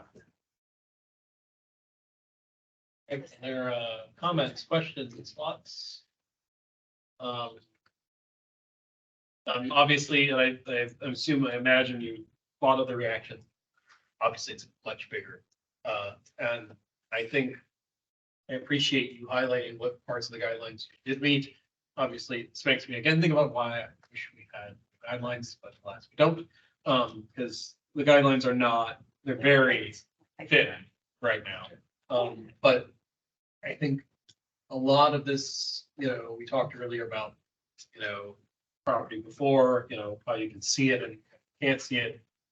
With Roby's Mill, it's a very unique historic overlay district. So I think that's one thing to keep in mind. We're talking about a very focused property situation, but I personally am trying, just like we are in other historic overlay districts, trying to find a way to balance what is new construction with a style that feels still. I kind of feel like it needs to be vernacular, almost if you're talking about Roby's Mill and trying to at least echo that kind of topic in the design, but I think part of it is for me, just the roof and the massing is just so big. It just, obviously you're going from the first one tiny house, but even if you look at the mill and everything, you have much simpler roof structures. And so this one is a very multi-component one. And I don't know if there's a way to change that dialogue in a way that makes it a little bit more helpful, but I'm also not an architect, I'm an architectural historian, so I'm not the one to advise on that. Mr. Zellman. I'm not an architect either. Oh, I thought you were gonna throw a surprise at me. No, I'm not. But I think we're having the same or similar trouble. What would be helpful is I thought it was great. You had a slide that talked about the other homes that were around you that had been changed, but I don't know what they look like. It would be really nice to see what they look like, what we approved, what changes, and what Sure. those homes look like Yeah, in there's a- comparison to what you're proposing. That would be very helpful, I think. Yeah, I can include that when I come back. Saying that someone outside the historical district is comparable to yours. We didn't regulate it. It's not under the guidelines of the historic district. So it wouldn't be as powerful as saying, hey, board, you approved this house. Yeah. And it's district. And it looked like those properties were in the district. It looked that way. They were all those ones that I highlighted were in the district, and they're a mix of materials too, in terms of brick front or siding or different plaster. Yeah, I think the chairman makes a good point. It is striking. So I just having a reference point would be very helpful. Sure. I'll make. So I am an architect. Yeah. Oh, we found one. Thank you. I'm an architect and although I didn't have a chance to drive by this property, I did do a Google drive-by and I looked at all the other properties in the district. And none that I recall, however, had like a true vernacular They all were a mix of materials and have no real identifiable style. So. You know, could this be that and be better? Potentially, but. Not really any different than what the surrounding neighbors are. I guess what I was saying is I'm not wanting it to be necessarily immaculate for say like Roby's Mill. But I always want new construction to be the best construction it can be. And in Lake Ann, we dealt with this with someone saying, oh, we're replacing our storefront windows with aluminum. Like the other ones, all the other ones are.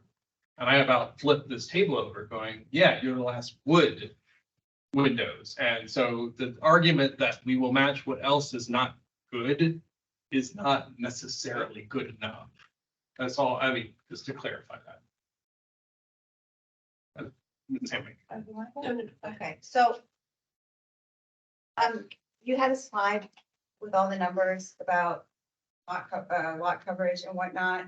If you could do the math and give me the percentage of lot covers next time you come. I don't care about basements. I want to know like the footprint of the building. Total footprint on the lot based on, you know, the acreage. Also, I really would like the architects back here. Because the things that are gonna make it a better project, only your architect can speak to. And I think that, to me, just looking at the plans, my biggest concern is the size of your garage. It's almost as big as your house. And the size of your driveway, the amount of paving that your driveway is. I think your driveway needs to be smaller. I think your garage needs to be smaller, or certain design steps need to be taken to make it appear subservient to the main house. Smaller fenestration, change of materials, lowering the roof, something to make your garage look like a garage that might be attached to his. I mean, just historically, the idiom of garages, they're smaller than houses, not almost 1-to-1. So, you know, feel strongly that you need a garage that size and work with the architect to make it look smaller and so that your main house reads as main house. And this is a garage. I don't know. I mean, I wasn't here when we approved the other ones, but just looking at it, that's like my gut reaction was, oh my God, the garage and the driveway needs to be smaller.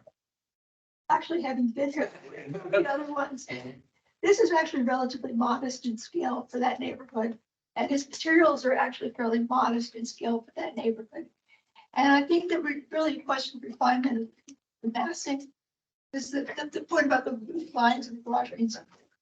But in terms, there's one down the way that's basically 16,000 square feet. Yeah. And the and the amount of pavement they have all around in the front, it probably takes up as much as my yard is. Yes. And that was a hard But one. I'm just looking at this project, let's make this the best project they can be.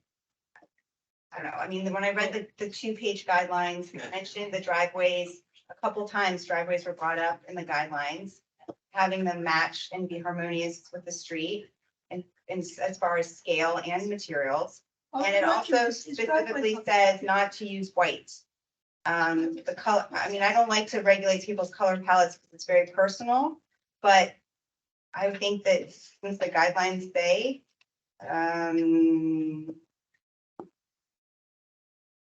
do not, oh, I just got away from this.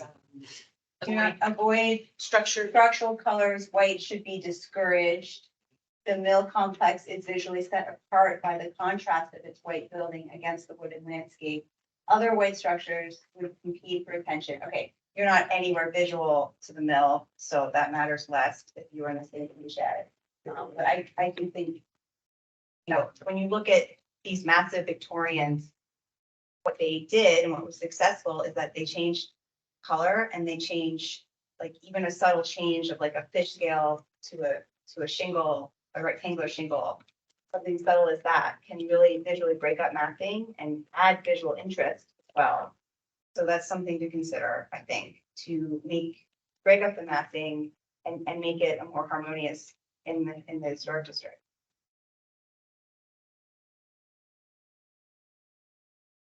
I'll just add, the guidelines do talk specifically about the parking areas being screened and unobtrusive. So I think although the guidelines don't speak specifically to things like the massing of garage, there are other pieces of guidance in here that might be used or helping to reconfigure or either, block use to those areas. I'd like to point out that the driveway is coming in from the side street, not from Pope's Head. And those are, So landscaping it would be, the other point that I wanted to make, and I know we may get back to the architecture, but, on the infill grading application, I understand the square footage that would be disturbed is more than 2,500 square feet. So you would be submitting to the county a archaeological survey data form. One of the guidelines in the design guidelines specifically requires to consider the potential for archaeological resources early in development and construction plans, so you can mitigate adverse effects. So I just wanted to make sure that was on your radar and something you're planning for. Okay. Mr. Plumpy. And then I'll go back to Mr. Blinsky. I'm the landscape architect on the board, but I agree with the architects. Yeah, it's a little massive. And it is the gateway into this district. It's the first house to pull into the district from that direction. So trying to do a statement, I think. But maybe what was done before, maybe it wasn't right. Personally, I've been on the board for 12 years plus, and I don't remember seeing anything. I could be wrong. Okay, I have. All right. I'm sure. We also saw the Fox Mill Estates on the other side. We did. Oh, yeah. yes. So, knowing that you're doing the grading and you're gonna expose the whole yard, from Pope's Head, because you're doing mass grading towards Pope's Head, from the side of the house down. You mentioned there was a pressurized sewer system. Are you talking, is there county sewer here? Okay, I didn't realize that. I thought you had separate. We're at the end of the line. We are on septic currently, but the pressurized sewer goes, So, yes, we'll switch to that. so your septic tank will be no. Yeah. That's good. Or septic, good, excuse me. Yeah, I just, I think when you come in, I think maybe it's probably gonna be more than one more workshop. Just thinking out loud here. But it'd be good to see what kind of landscape plan you're planning to do. If there's any creative ways that you can, besides just landscapes, do any kind of earth burning or something like that. But you're in a tough spot because your driveway is large, therefore you're pushing slope down the hill. So I don't know what that little circle is going to give you. Is that for the statuette something? But I don't know if it's really, this is just from design thought is a very small circle and a very big sea of mess. I think if one could compress the driveway a little bit more, that would give you a little bit more pervious soil. If you're sort of made, it would be less and so forth. And I think this is the outskirts. Yes, we all like bigger drives and garages and so forth. I personally don't mind the 4-car garage, but I think it has to go better with the house. I think right now the house is massive, garage is just another appendage to it. I think just gotta compress a little, especially horizontally, the pavements and so forth. And that's all I have to say for now. Thank you. Blinsky. But I think the very modest house on there now, and it's not the house itself that has the impact. It's just this lot itself that is beautiful, absolutely beautiful lot. I'm assuming trying to save those trees is give you the reason to site the house the way you have. It is, and if you go to the tree one, we have about a 215-year-old oak in the back. That's pretty spectacular when it has leaves on it that we don't want to disturb, and we've been intentional about trying to place this so that that's not disturbed. And currently your driveway is behind your house essentially. It's kind of on the side and then goes around to the back, yeah, which is a little awkward when everyone comes in through the back door. We're trying to avoid that in the next round. Oh, yeah, you could see the tree cover on that slide you were just on. It showed this oak tree that's here in the back, yeah. So what impresses about your lot is you have this rolling lawn out in front. It's very nice. I understand. We'll save that tree, and then you need a larger footprint for a more reasonable house. I mean, 980 square feet. 912 on the main level. Well, I mean, very modest. Don't regret you wanting to go in a larger, had you considered putting a garage towards the back of the house? To the right-hand side of the house?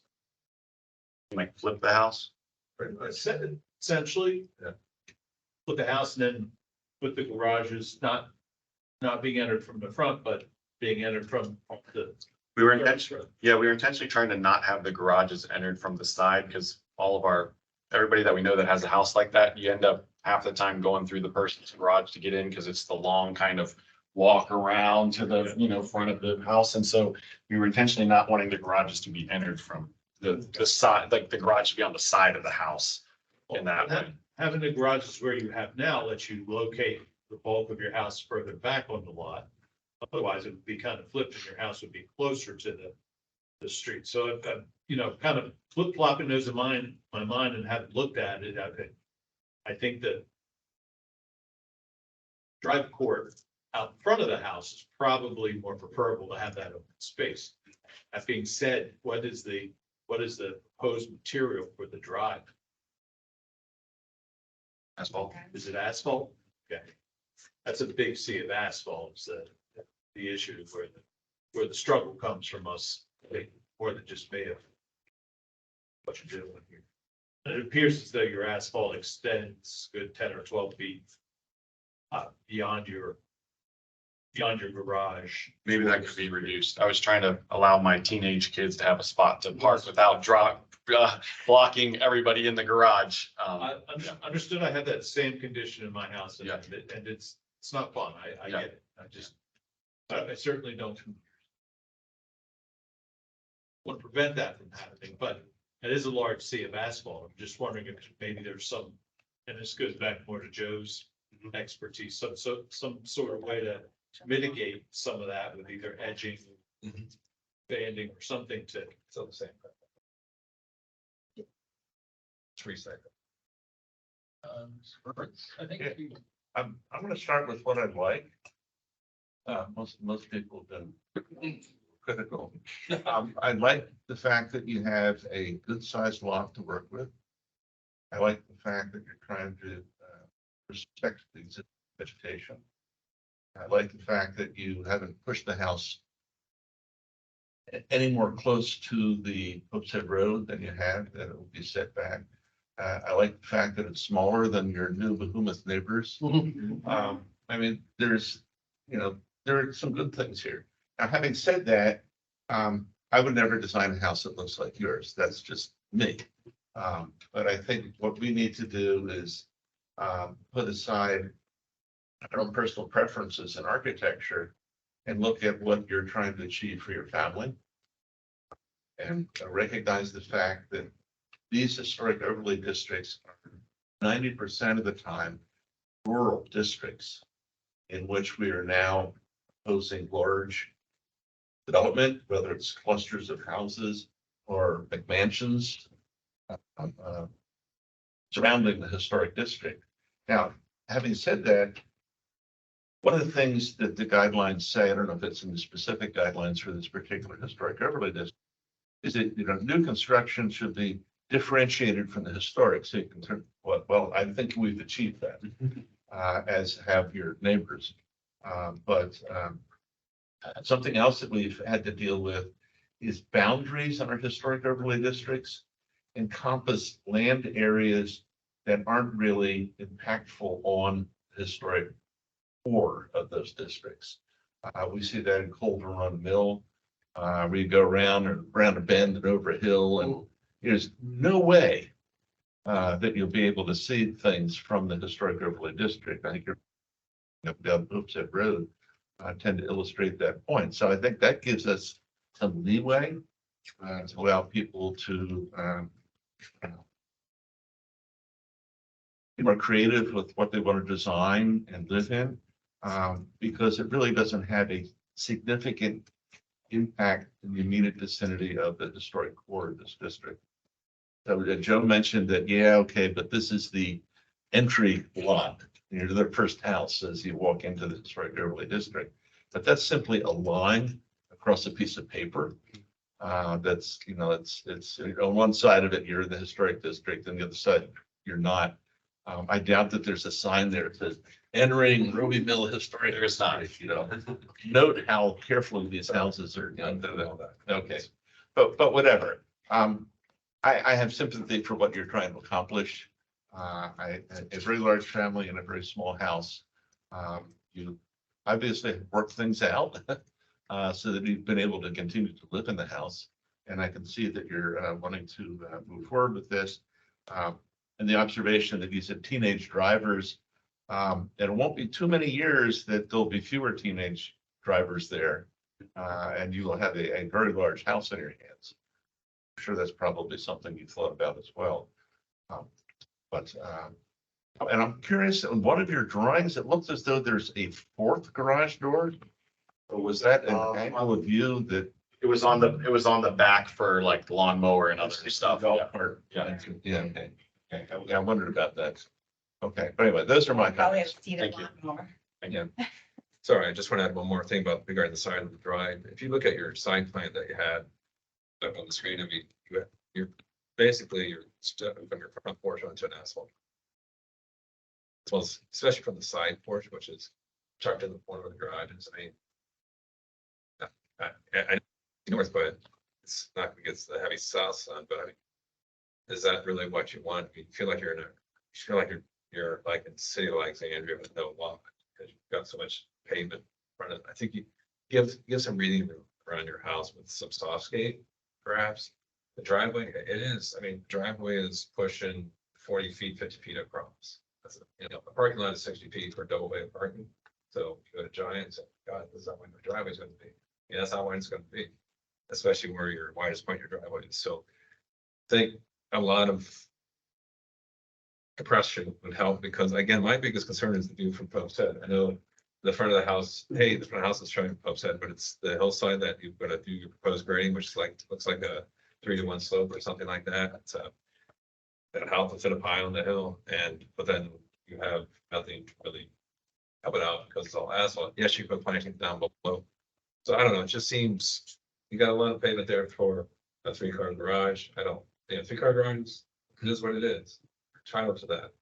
Just, I haven't thought, gosh, you detach the garage. So it's kind of a little bit less imposing. So it's like the real character had house building, the main house and some other. And let's just throw that wild idea out there. But it just, help.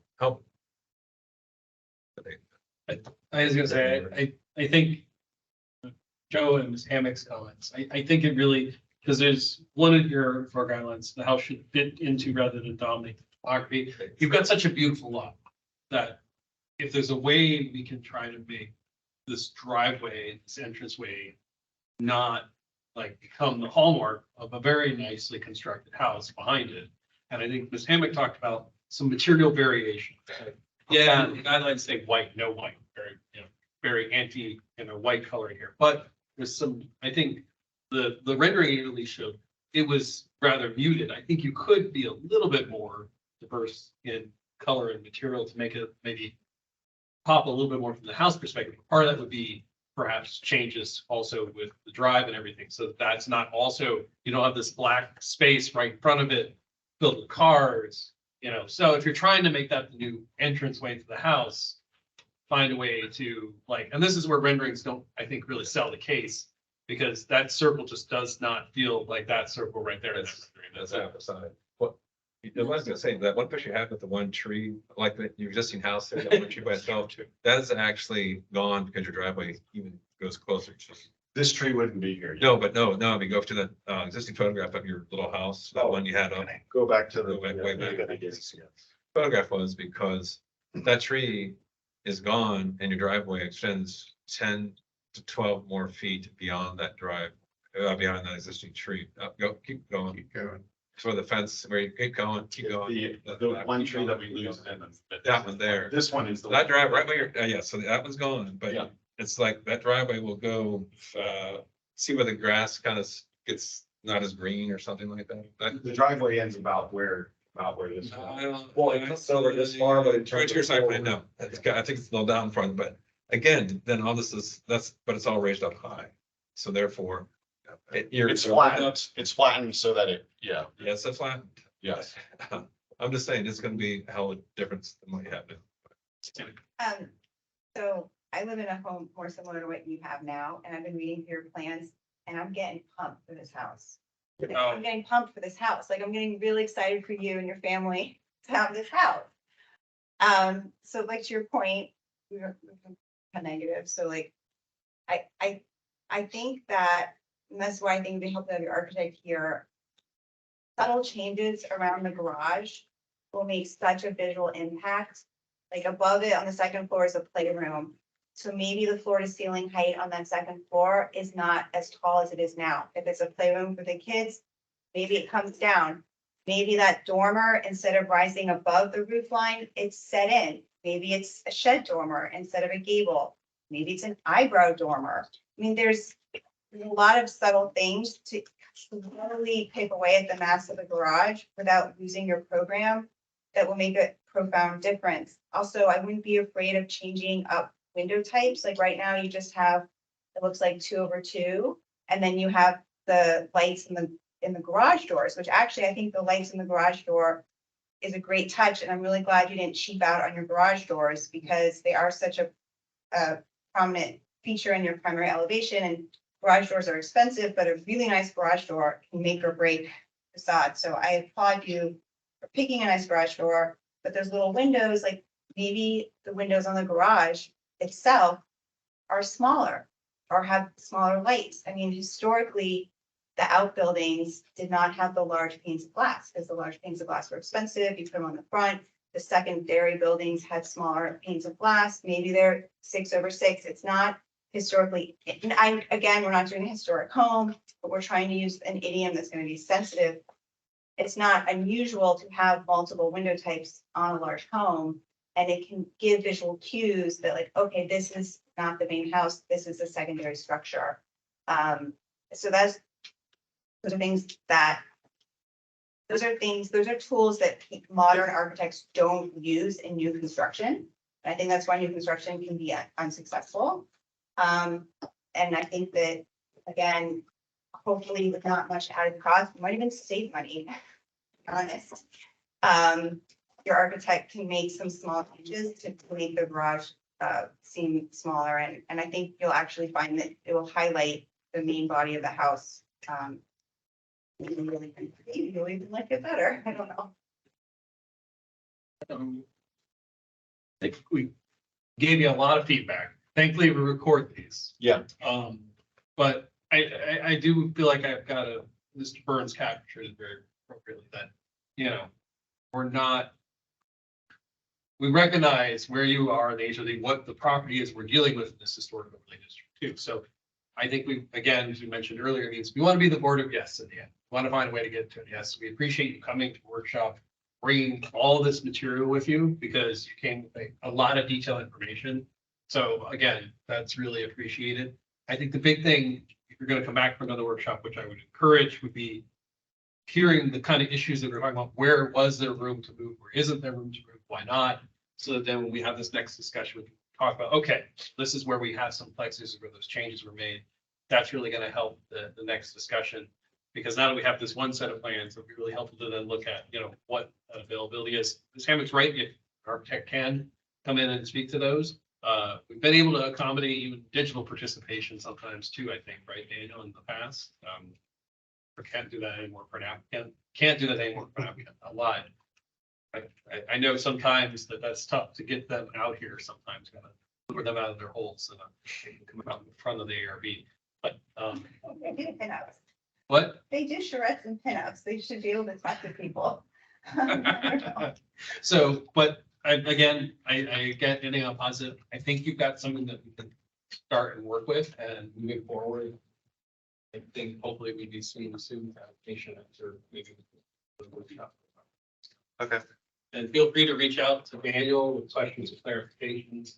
You know, always happy to help. Great. Thank you so much for all the feedback. Appreciate Thank it. you. Sorry to make you the last one on the line. That's okay. Try to make sure that you Thank don't you. get that slot next time. Thank you. Right.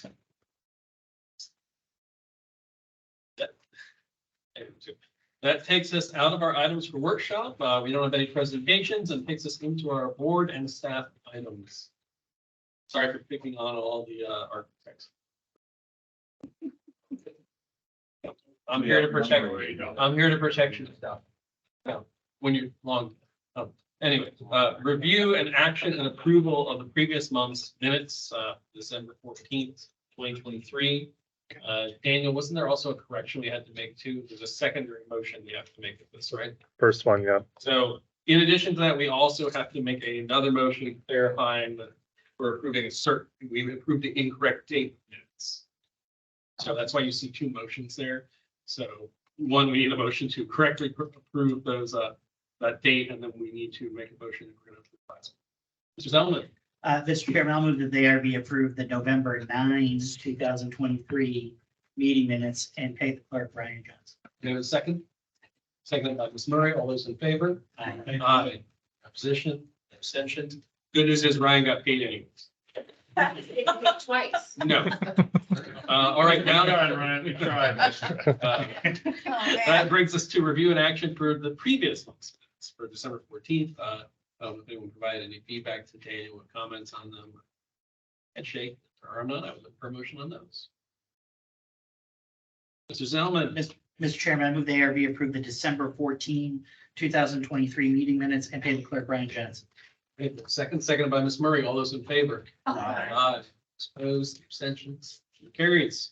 All right, treasurer's report. We have an ending balance as of December 31st, 2023 of $17,700 and $738.47. So we've got a nice, coffers are nice, but obviously we do have that ability, as several other members have availed themselves of. We're using it for some training purposes. If you let us know, make sure those. Administrative, ARB email address reminder. Daniel spoke about this last time, that when they were looking at business cards and other things, that they were suggesting that you perhaps create a separate email address for your ARB email, so that if you do get FOIA'd, we're not FOIAing your entire email address and all its contents. I saw with the last list Daniel put out that a lot of members have done so, or other folks are just sticking with their email addresses. Daniel, do you have any other thoughts on that? Or No, there's the recommended format is first name, last name, ARB at whatever domain. Whatever you choose to do, just let me know and I'll update it and I'll send out that final contact list this month. Everyone will have everyone's email in cell should you need it. I will say, as I always do, if you're going to email the board at large, please BCC everyone, because the county attorney's office is extending that FOIA ruling to consider any members of the BAC of 2 or more on an email thread that constitutes a public meeting. So it's publicly available. But it is legal for us to BCC. Yes. OTSB. Yep. And if you, Whoa. And you can say on the BCC that you're BCCing everybody, and it's just like they're not gonna read the emails. yeah, and then if you copy me, I can track any responses, or if tasks are asked of, I can take care Daniel of the has response. been fantastic in building and kind of tracking some of that information going back and forth. I've sent a few passive aggressive ones to all of you blind. We need to make sure people are showing up to meetings. So it happens. Okay, business cards. We got new printouts. It's the same as last month. We're going over this again because if I'm going to order them, I'd like to order for as many people as possible. So there was a motion made at the November meeting, allowing staff to make necessary supply orders for the board. So I've already heard from 3 members who would like business cards. If anyone else would like them, I'll send out. This will be an email that I send out tomorrow. Just let me know. We have 2 template options. Both have the DPD mailing address because that's where all ARB mail comes to. We are not going to put your home address on the business card. And then we are recommending that you put whatever email you would like to be contacted at. That's the only difference, is the top template has the email address, the bottom just has the planning website or the ARB website. So whichever you would like to use, just let me know if you want different information. Also, I am at your service. I do not have a strong preference, but we are not putting personal phone numbers or personal addresses or anything. Appreciate that. So get back to Daniel. Do you need to know about that, Daniel? I will send a follow-up email with, Okay. yeah. John? Are there really two different formats to choose from? The top one just has the email address above the website. It's just this, it's a screenshot, so it's just, they'll be the same standard business card It's not size. scaled, so it's just Yeah. screenshot. Okay. And I will not be ordering a box of 500. I will be Oh. ordering a smaller supply, unless for some reason one of you would like 500 business cards. I'm planning to order, and then we can replenish as needed. Continuing education information, Daniel sent out an email about this as a CLG. We have to report any of the continuing education we've done, and I think it's all the way up till September of 2022, right? It ended September 30th, 2023. It's October starting 1st, there, too. October 1st, 2022 through September Yeah, 30th. there you go. Thank you, Daniel. Yes. The federal. The federal fiscal year. County. Any training you've done, please share with Daniel so we can ensure that we're still staying fresh. Anybody want to go to the beach? No, it's the conference of. NAPC. Yeah, NAPC, yeah, National Alliance Participation. yeah, it's in Palm Beach this year. July, rates are cheap. They'll be giving the hotels away.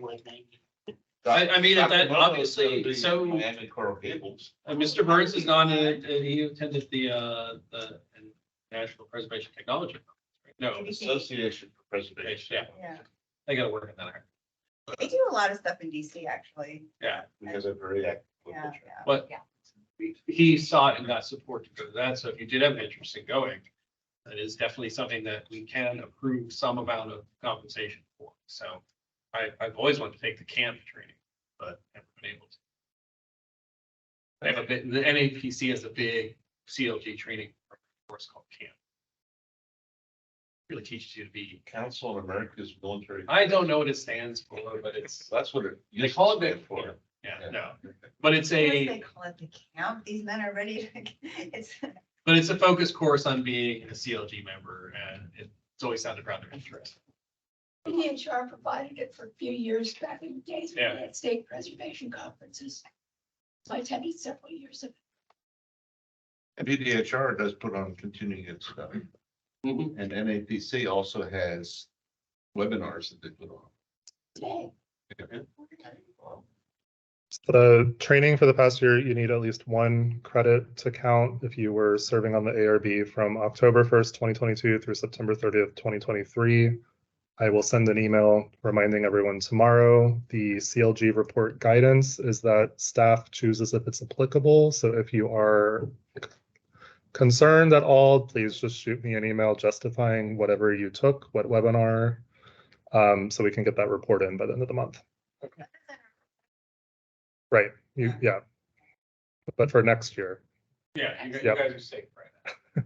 We can take it in advance to get it out. Well, that's it. So already, we're in the year you could do it. Yeah. Okay. Trust me, you're gonna find out just like me, it's real tough, but you're the people who do the training all the time. I know. Rachel, that finding Can training, that count as the training? teaching training, no, I tried that once, it's funny, no. Kay and I covered ours today. Oh, can we go to training together or is that considered a meeting? If 2 go, Yeah. That is we fine. did The VDHR offered trainings, we had to What make if sure it's people. virtual all going training? different- What if we all log on to a webinar? We're all DCC. I am not tracking that, is what I will say, so. This is the. Oh, really? Oh, my God. Mapping on that. Don't work for trouble. Yeah, Right. no, trouble will find you soon enough. Yes. Oh, my God. Daniel, I kind of had a comment and a question, and it was Mhm. coming up while we were talking to those folks about the house film. A lot of times when I want to say something or give advice of a legal nature, I don't necessarily want to say it in front of the applicant.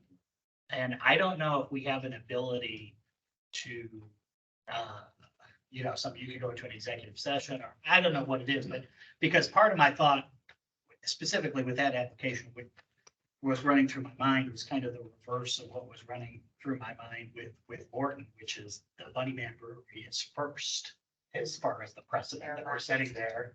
And all these houses at Roby's Mill have already been changed and now they're coming in. And it's something that I think we have to be cognizant of, is all I wanted to say, but I don't necessarily want to say that. I think moving forward in our staff reports, though, you could provide a summary of the past permits in the district in the past, like 5 years, like, I don't know, like a reasonable time frame, and then we could see, like, we approved the neighbor October 2021. So, because I do think legally we need to keep precedent, so we don't look flighty, or, you know.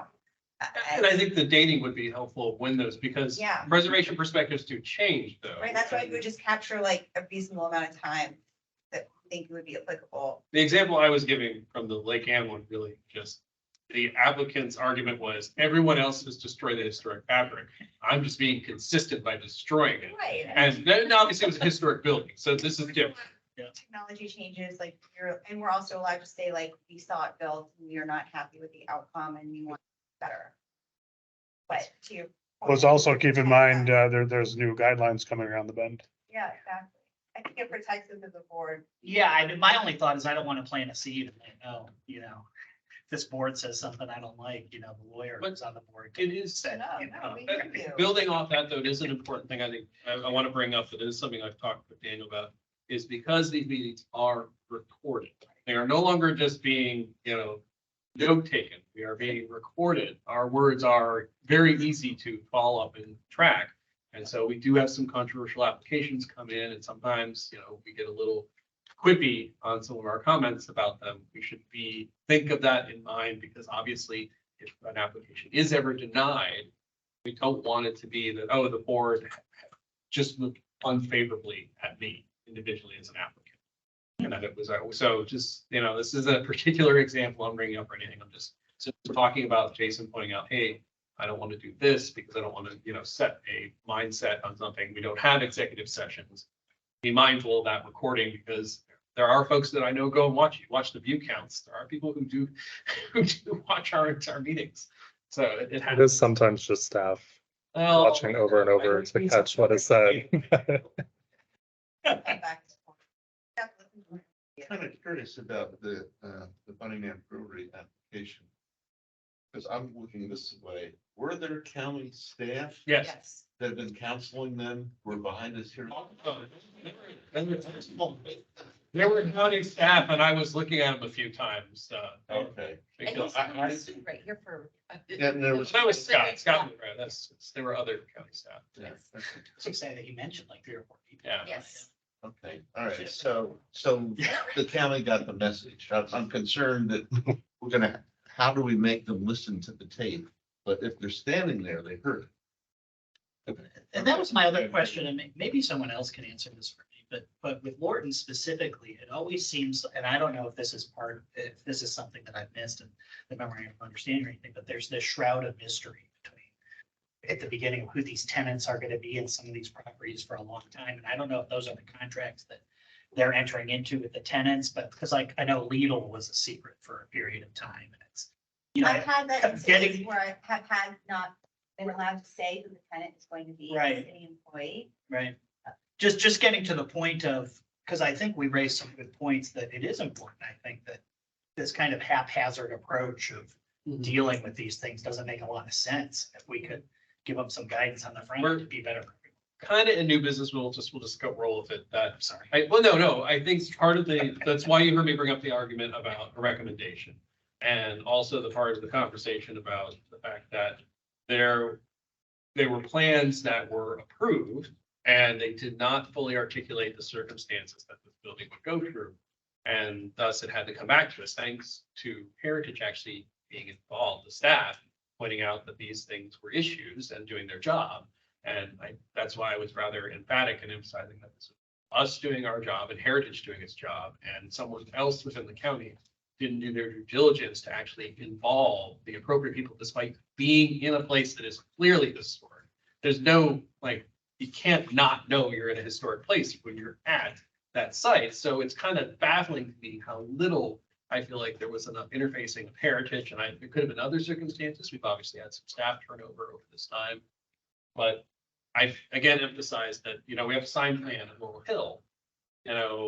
Maybe we need to think about pursuing things like a mechanical plan. And Daniel's talked about this before. And I asked Daniel, he never got back to me, if we could make a motion to recommend the staff go work with DVD. And I don't know if you're shaking your head going, Chris, don't pursue this bad idea. But There's a lot of work on, I mean, there's a lot in your pipeline right now. What I can quickly say is that we have a meeting upcoming with some of the group that was here from LDS who are overseeing future projects in Lorton to discuss future work groups and our involvement from the beginning. I am also meeting with the VDHR reviewer who is responsible for upholding the VDHR part of the MOA to standardize that review process. And we will be setting up some sort of meeting and or site visit where all county agencies, VDHR, and representatives from the ARB will be in attendance. So that to hopefully highlight to everyone the importance in the process and what next steps need to be, because the master plan for the workhouse campus was adopted in the last 6 months. So there is proposed work that will be coming. So we have had these side discussions. I think they're kind of working their way through the chain above me. But And what I asked Daniel was, obviously, I don't want to put more, but if we as a board ask a question, can we formally ask something that makes someone above him have to do work? Denise or acting, because also Leanna's no longer there, so Chris Caperton is acting. So make Chris do work. Yep, yeah, well, John, we need to maintain our non-quippiness. So, but my point being, if we make a actual recommendation or motion, it's more official than the board talked about it. We rabbled, but did anyone watch this? And so it may be something for us to consider in the future to help give some push for Heritage, saying, well, the board is asking for this, not Heritage, but the ARB is asking for this, because we're the ones that ultimately, get this representation of delaying a project, even though we're not. Part of our charge is to provide advice to the board of supervisors. Sometimes they tell us to bugger off, but unless we provide advice to them, they'll never hear it. I think we're seeing some evidence that they're not hearing good advice. LDS needs someone to be there with you, Daniel, from the ARB. I'm sure there are quite a few members that would be there. If there aren't quite a few, I'll be there. So I'd be happy to. So. Yep, Mr. Zellman said he could be there. I think we wanted to be. Well, I was just gonna say that I'm on the workhouse board, and interesting, right now they're looking for tenants, because they have no money, they're losing, they're on a threat. And yeah, so it is what it is. Partially, what should I say? No. Outside of their control, it's put them in a point. But I think it's important that they have some guidance, because they get tenants and they're, oh yeah, you can do this and that and everything. Then they come here and say, oh shit, okay. Then they're pushed back that like Bunny Man, 12 months, 18 months to get the building permit to have an activated campus. Because if there's no guidance, you're gonna have chaos. That's what I see already. That's why I apologize for dragging out the other application, but as a person that is very passionate about that project, I don't see HVAC, so forth, hanging around inside the building, so forth. That, yes, they're probably so forth, and vents hanging out here and there. I think there needs to be some guidance. If not, personally, maybe you should say, we'll put a hold on any kind of thing going forward until we get that guidance. That's a pretty strong statement I'm making. You're gonna be spinning wheels on every application, just like the one next. But I do think it would ultimately help them too if they had that, because Daniel talks about how many for Laurel Hill with the signage plan. Yeah. That means staff can handle it if it meets those certain requirements. And we spent several, it was quite a few meetings going through those materials, but we reached consensus on what should be the signing plan for that portion of the MOA eligible area. And I think it's surprising they didn't think that was a great way to potentially placate, help save that. But it's frustrating. I can see an applicant say, I was sold this as a project, then told there were all these extra constraints that weren't actually ready. That was the most revealing thing of that presentation.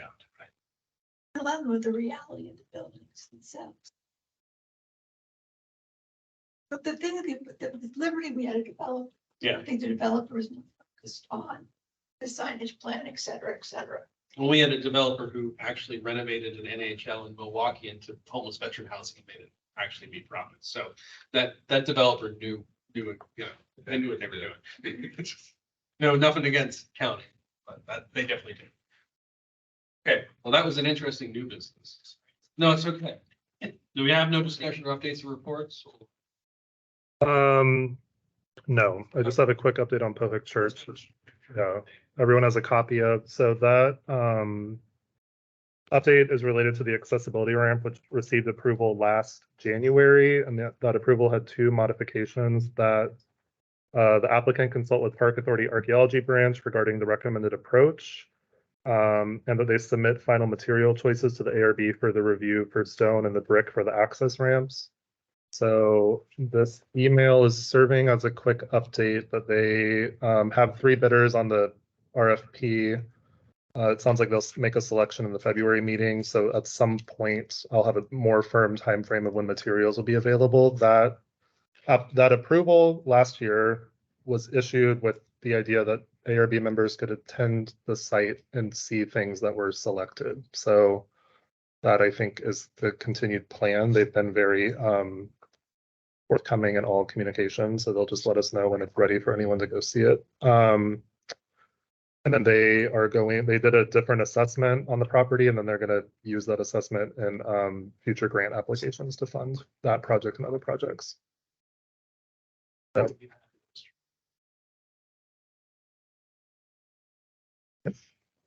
that's it there.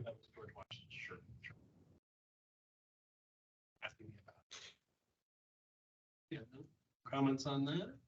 All right, old business, design guidelines, project update. Yes, so well, I was intending the action items to take less time, but it's good that there was a lot of discussion. So I will be as efficient as possible, but I wanted to take advantage of the lighter agenda and give like actual visible updates on both projects that we've been talking about for a few months and that many of you have heard about for several years. So the first we'll start with is the design guideline update project. So this is the rough timeline of deliverables from EHT Traceries, which was the consultant. So this project originated back in 2016. There was an ARB special meeting moderated by Richard Wagner, where there was a discussion of including architectural and planning principles and the need for an overall design guideline document. That eventually led to funding from the Board of Supervisors. There was a scope of work for the project distributed in March 2019. The contract was awarded to EHT Traceries, the consultant, in September of 2019. They made their first appearance at the ARB in January of 2020 to kick off the project. So in September in 2020, there was an update from EHT Traceries talking about the 3 scopes of work. The original scope of work was including updating the 13 existing district-specific guidelines, creating the overall, which was new. In the time since EHT Traceries signed, there was the directive to explore and establish Wellington at River Farm as an HOD, and then the process for Holland Hills coming on board also started. So that scope of work expanded to Traceries also completing both of those drafts, and they were involved in some extent to the study for both of those HODs. So the first drafts that were submitted were in October 2020. There was the initial draft of the overall design guideline document and Bull Run Stone Bridge. Revisions were submitted in February 2021, and you got first drafts of Soley and Drainsville Tavern at that time. Then the rest of the district-specific guidelines are up on the screen for when they came in. So what we have been doing since Jonathan came on board in October, since we're approaching 1.5 years of stagnation on this project, is conducting a comprehensive review because there's several things that are going to have to be updated by Traceries before they can go to public meeting. And since we've had a recent turnover in membership where we have 3 new members, and many of you have not seen drafts since September of 2021. I am going to be sending copies out for all of you tomorrow to review in the next month, should you wish to do so. And I'll also be providing a template comment form so that any comments or things you would like to highlight at this time, we will incorporate in our list going to traceries. You can go to the next slide, please. This is kind of where we are. The next step, what I just described, is steps 2 and 3. Once traceries is able to incorporate all of those comments into the drafts, we'll go to the public meeting process. In a few slides, I have the grouping of public meetings, which we talked about a few months ago, but we're at this point, the plan is to have 5 public meetings grouped throughout the county. And then there will be a public input period before these final drafts are brought to the board as action items and you adopt them, and then they go into use by staff and ARB for reviewing proposal or applications. Go to the next slide. So this is maybe included in the email tomorrow, but this is some of the like common themes or subject matter that Jonathan's already identified in his review. So you can comment if you would like to on these things, but we've already caught them. We've also caught a lot of other things, but I'm going to give like a very brief summary. So obviously all acknowledgement pages will need to be updated. All maps and graphics will need to be updated to 2022 or 2024 for when they're published instead of 2020 or 2021. We are updating the submission materials and process, which I will talk about in the staff report section of this presentation. So that material will all be updated in those design guideline documents. And then there's a few things that we've identified that aren't discussed maybe as fully as they should be based on recent conversation and applications with the board, or just like advancements in the field of preservation discussion. So one might be ADA features and updates to buildings for ADA accessibility, security features, and then the big one is mechanical equipment. So screening, installation, those sorts of things. I don't think, correct me if I'm wrong, I don't think that is covered expressly at all. There's like a couple of the guidelines have the word mechanical. Right. So there's no detail. So there's room for expansion, considering that we. The guidelines now are over 30 years old. We tried these. Yes, 1992. No, these are the, but the point is. They didn't have much to We, start from.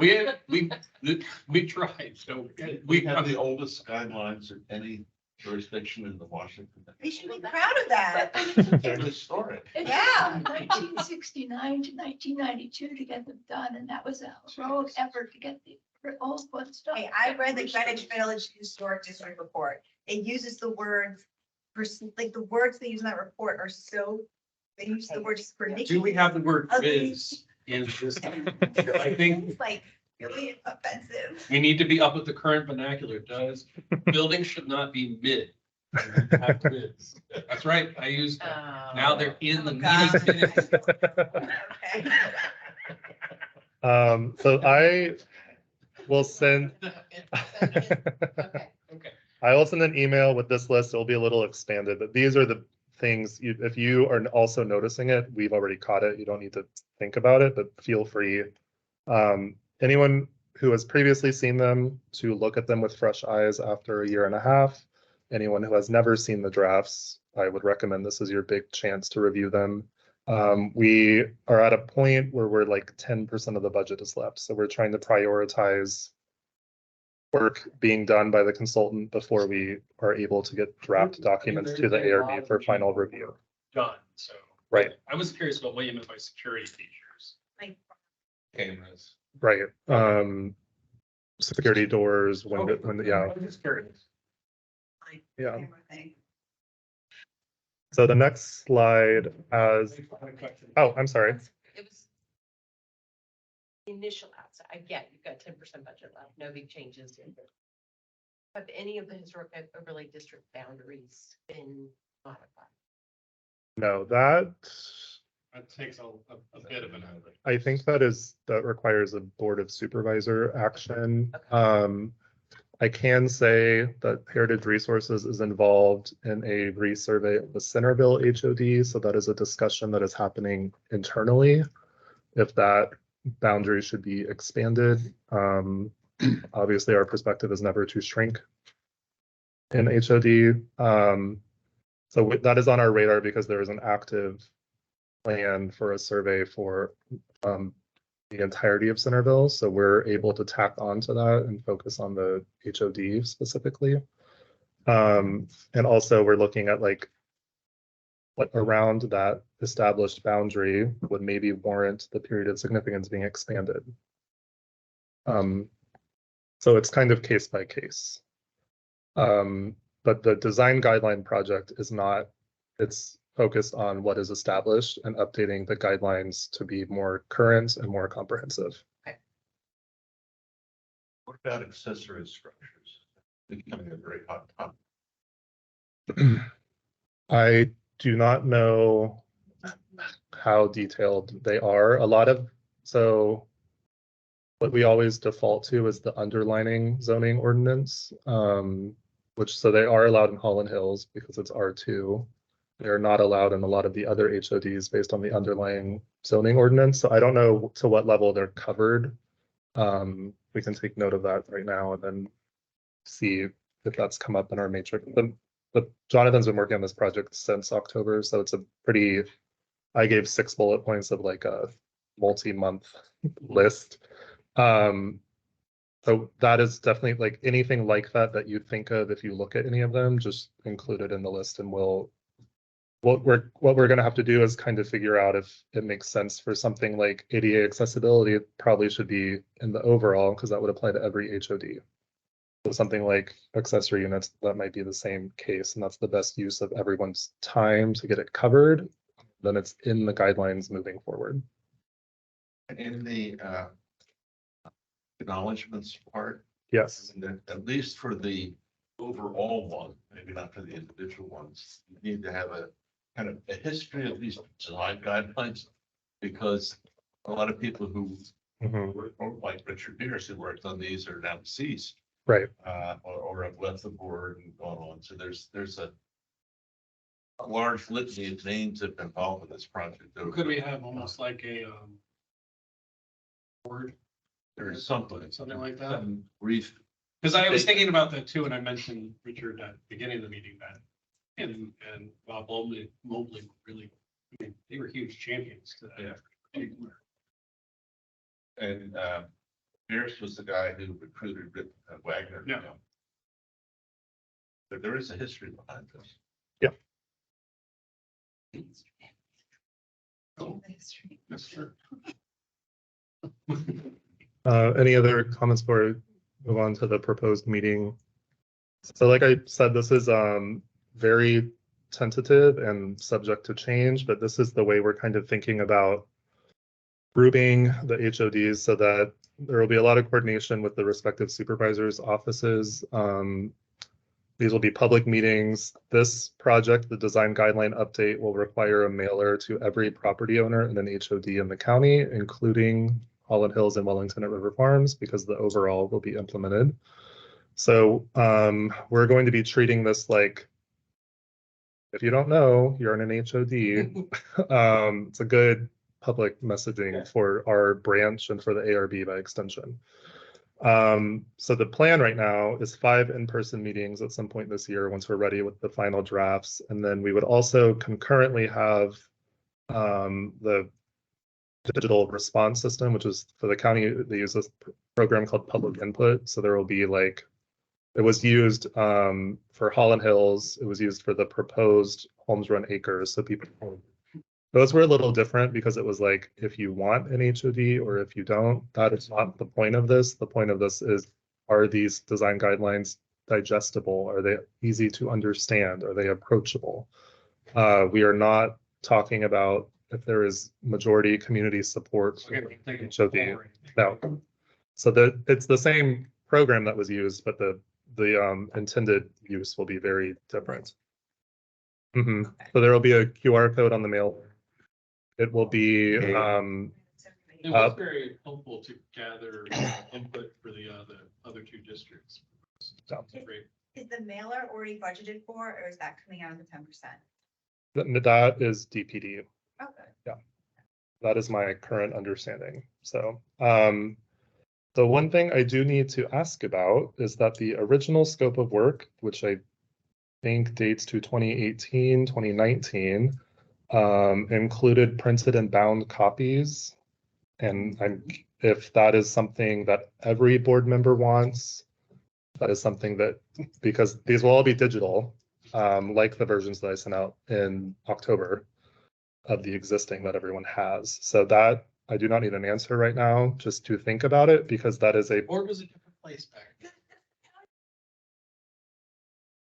Have one at the office, of course. We also had CMOD. well, we would never use that. Well, there's also the thing they used to put at all the library branches. Yeah. So the question is, does the county have a policy these days about these sorts of documents? They would be publicly accessible on the ARB and the planning division website, so I don't think that they would have to be physically available in that sense. And they don't have like a depository publication. Is it like just every library in the county? Not to my knowledge, and if that was the case, that would not meet the remaining budget. Because there's people without computers. Right, right. I just can't afford And it. so we have them, we can print them in-house and provide them to someone should they need, like, that's why my contact information, it's all available. Should someone, we like have at least twice a month, someone walks into the office because they're in the building and they have a question. So we have that mechanism to provide, but I don't think that we're not planning to have bound copies ready should someone I think need them. in 20, because there was a big board member ever to get the money to do. And that was, the printed copies were a thing of pre-pandemic mindset. We brought copies of the old guidelines and everything here with us. We got printed copies of all the plans. We would have had a giant stack for that last workshop if he had brought that. They were mailed to our house. It was, so, we don't have the other answer you now, Daniel, but yeah, I think that's something we might want to reanalyze. Cost savings, maybe. Right. Yes. Is Traceries presenting at the public meetings or you staff? That is still to be determined. The original scope, I don't think accounted for them presenting. So we're trying to figure that out internally as we. Are you doing it? Well, but I assume there are local preservation groups within Fairfax County. Are you presenting to them, just inviting them to the public meetings, or is there any outreach to them separately? There will be a letter to industry at the same time as the mailers, because it's a big change in documentation that's being used for evaluation. I would assume with like Lake Ann, you'd want to be. Like, Right, and we will be closely coordinating with all of the supervisors' offices who have HODs in their supervisor district. So there will be some messaging component to that. They could advocate. They could be. One, they have better relationships hopefully with their local neighborhood, so Mhm. they can really advocate for us if we can engage them in. Unfortunately, for many of them, we don't have many of them because of the way the as John talks, our rural and very isolated collections of properties. We don't have that. Laurel Hill, there is a group that is very strong in advocating, but Holland Hill, but again, Holland Hill's guidelines is not, for overall, they would be ones to talk to us You about could it. get a sponsorship from the architecture for crafted. But also, I feel like our history commission brothers and sisters should be coming out in droves. to help They will support be- the meetings. Yeah, they will be notified. So for those who aren't, I wasn't gonna say that, but I would kind of hope there could be. It's an option, yeah. Representation, because otherwise it's probably gonna be me. Show the flag. Yeah, it's been the Yeah. tradition over the years. And The if you look at tradition the is a way that. database. Yeah, it's by Local region. records. The region, so. You look Right. at that in the county, you go there with our. so this, my counterpart in our branch is Laura Cavicoulis, who is the History Commission liaison. So she presents a brief staff report of ARB updates that I provide her. So this will also be communicated to the History Commission. The commission's a little different in that there are 2 members per supervisor district who are like highly plug in largely. Okay, well, so there's more members and more potential involvement. Right. So there's potential for them to also attend and provide feedback or pass the project along to their networks. So it will definitely be widespread publication and notification. Have you attended something like this before? Not this specifically, no. I have. I don't know if you get people that have that board, just want to come and rant and have their day in court and talk to our. Well, this was the Homes Run Acres And it could just, public meetings where. or you could have no one show up, right? It could go either way, Yeah. but I do think it's good that one of, like, we should support you too, because Yeah. we shouldn't just be attacked, and we don't really know what, Well, I mean- it's gonna be a mixed bag, you don't know what you're gonna get. Part of this too is the grouping is, so like group one is relatively small HODs that are in the north part of the county. Lake Ann is its own unique resource. So that is why, as of this moment, we're intending for that to be its own standalone meeting because we're anticipating That much one will more, get a public- much more feedback and involvement. Roby's Mill, the contributing resources are mostly owned by Mr. Rickert, who was appearing last year for the, so I don't know how many people will actually, right. No, it'll just be notified. And so there's a lot of details to still be figured out, but this is the way we're thinking about it now. We have the trust, I would know if the trust would be coming out to represent. I can't speak. But I had already acknowledged that I was probably gonna have to be there as, you voted me in as the chairperson, I will probably be at those, but I think having a presence of many of us there is gonna be helpful. It was helpful for Homes Run, it was helpful for Rollins Hills, we had board members at those when we were doing the guidelines. And obviously we dealt with the digital environment for some of those, which I think helped us in some sense because we could kind of control it, but part of it's going to be, we even talked to Laura before, Daniel's predecessor, that we would set a time. Public comments are allowed, we'll run it, we'll run it an orderly house, but people need to have their chance to speak their piece about it. These will be all in person. That's the goal. And then depending, the current trend, at least for the Department of Planning and Development, is most in-person meetings are not as heavily attended as pre-COVID. So if that is the case and we do not get a lot of feedback or interaction, that's why the public input will be on at the same time as the meetings and for duration after to provide, we can try to drive more traffic The that thing way. that's interesting about this is because there's also the overall, you have the factor that we do have some HODs that aren't on this list that are affected by the overall. And I kind of wonder. So the mailer will go to the Yeah, mail, but when they would come out, because you're right, some of the, I mean, where right? that, some of these are very minimal, like if you look at group 5, we don't have a lot of action unless there is like trust big project there. Mount Airy, we don't hear much from Mount Airy, but So Yeah. the mailer would, this is just for like the visual representation. The mailer would say the meetings and then like there's. meeting one is, we're intending for it to be somewhere near those three.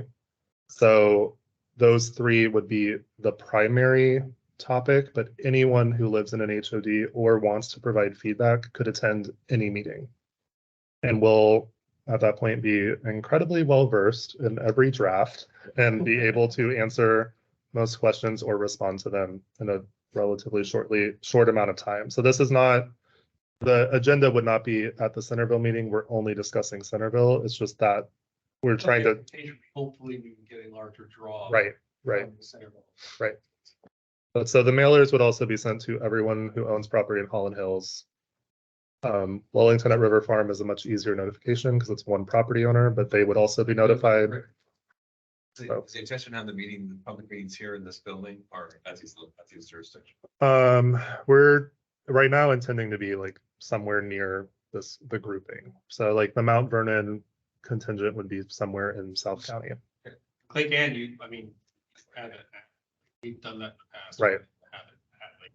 Those are all the things that are like, we've talked about. That's the idea. I don't know what it looks like in practice yet. And this is all subject to change, but that's just the way we're thinking about it right now. And the goal is for this to happen this calendar year. My administration. I think in my review of all of, I know, so I'll send your name on. you can write the forward if you want. so then we'll go into the update on the staff report project. So I talked about this at previous meetings, but I'm going to give a very upfront disclaimer. This has not been vetted by the Office of the County Attorney. This has been vetted at the director level in my division. It has to work its way up the chain. We just wanted to have a discussion, take advantage of the time. The tier terminology is likely going to change, but this is the way that we are thinking about grouping common ARB application types into a submission matrix. And then on the next few slides, I have, let's wait.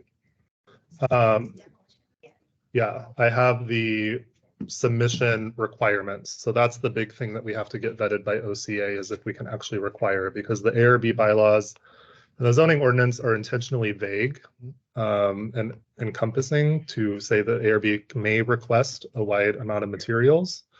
We're just trying to standardize it. So the tier 1, tier A, whatever it's going to be, would include solar, sign, deck, and mechanical projects. So that's our lowest level.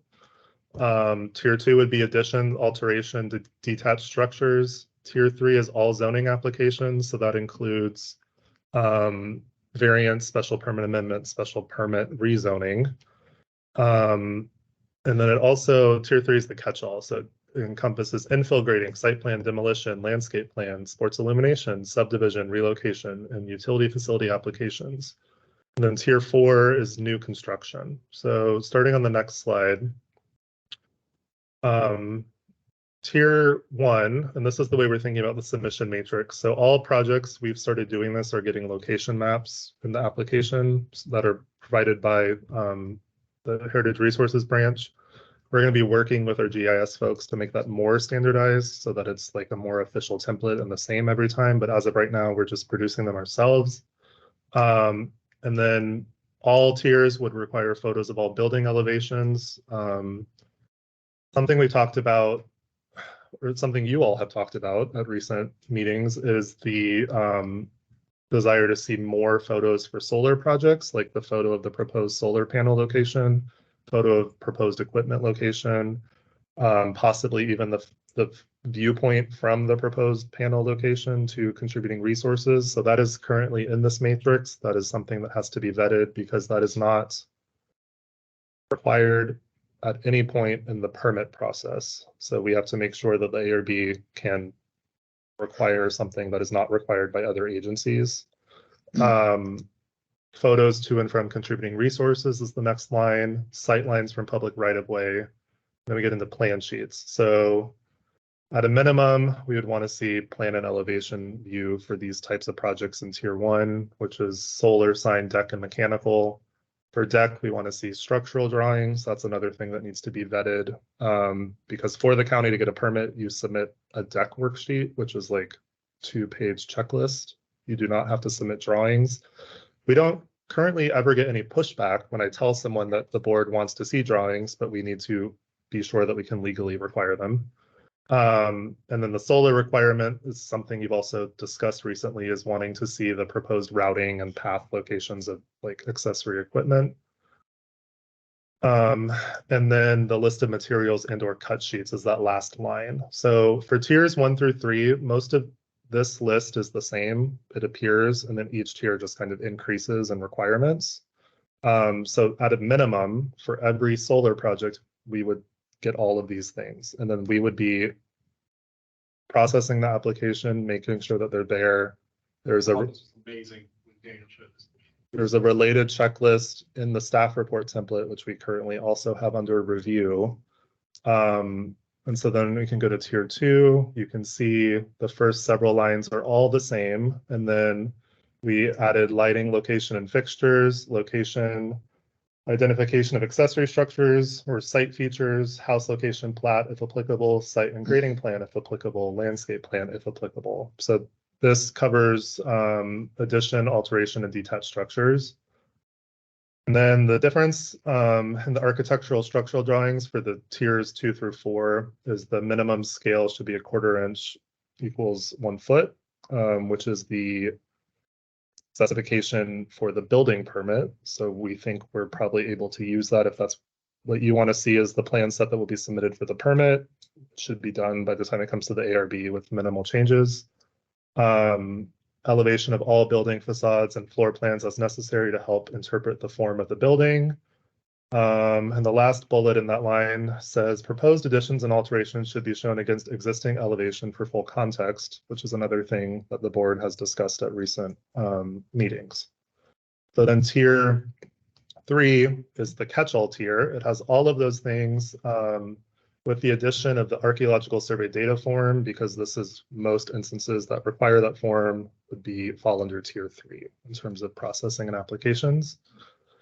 And then tier 4, the large difference is this is no longer, if applicable, it is required for new construction. We want photos to and from contributing resources, photos showing the site conditions, sightlines from public right-of-way, full set of architectural or structural drawings, list of materials and or cut sheets, a lighting plan, location and identification of accessory structures or site features, a plat, site and grading plan, and a landscape plan. So all of those things would have to be submitted by the applicant before they're on the agenda and a staff report is done and sent out to you. So that is the way we're thinking about standardizing what sorts of materials you're getting, because now there is no way for me to enforce what is being distributed. Right now, county attorney would have to give you, but because currently the bylaws are so vague, because the language is so vague, could we have this as a recommendation? Even if the county attorney says no to you, saying, well, we created these rubrics. If you adhere to these rubrics, it will more likely increase the chances for your applicant, like the approval, because then you're providing what the board's already looking for. Because that may gives us a lot of room.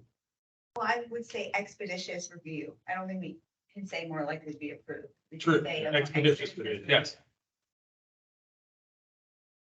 Yeah, I mean, I can still give us everything. Then do we have any, is there some language in here that says after it's built to compare what was approved and what's not built, photographic survey or site visit by us or by some jurisdiction? That is currently being negotiated and working through, because that's a big. That's the biggest thing. I mean, this is great to get this, but as you know, we've been burned many Yes. times.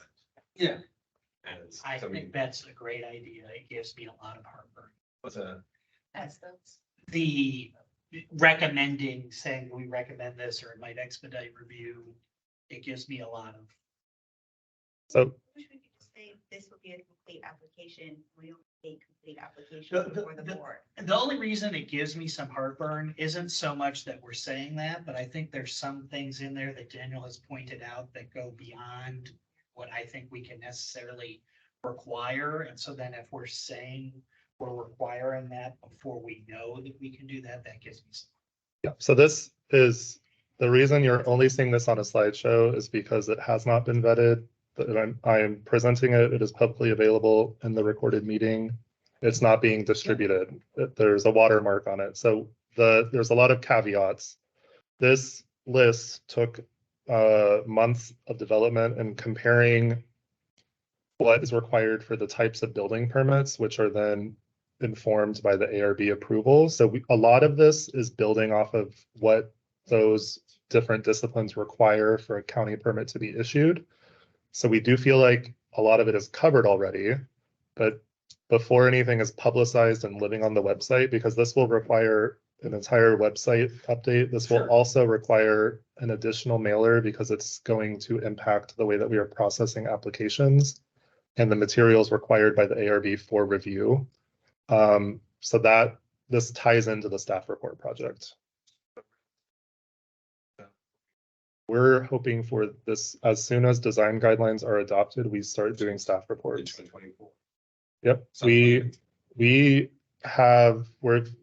made, so currently we have a corresponding template for every tier of a staff report in Holland Hills that is being simultaneously vetted. And that's the next slide, is talking about the outline of the staff reports. When Holland Hills is cleared, because we have existing guidelines that are current, we will do a couple, maybe a month or two of internal testing just to work out any issues. And then I don't have a date, but the plan is to start processing Holland Hills applications currently with the staff report that's provided to you when you get the application package. But when we get to a point where this can be published on the website and we're doing staff reports for all HODs, the submission schedule is going to have to be backed up because we are going to need more time for processing and developing the staff report.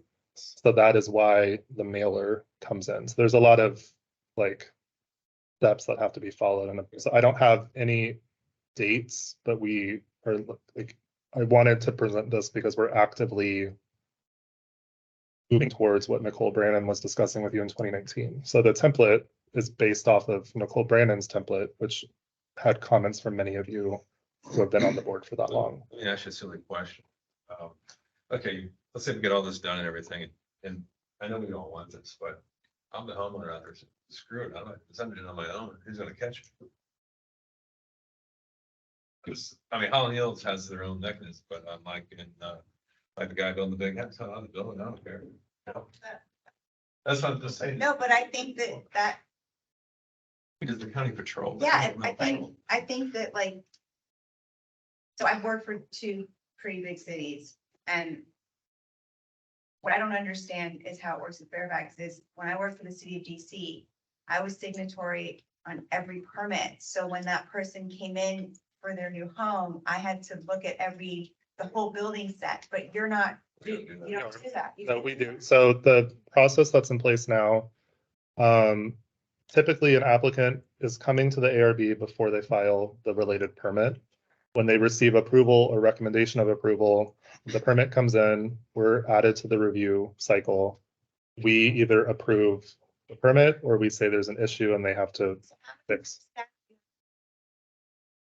Our entire branch does Fairfax permits, but so everything that is because overlay districts, 3 of us. Great, okay. So there is the county went to the plus system in 2022, planning and land use system. So all permit applications you used to walk into the building and get them, it's all digital now. So they're using a GIS layer. Anything in an HOD, we're automatically flagged.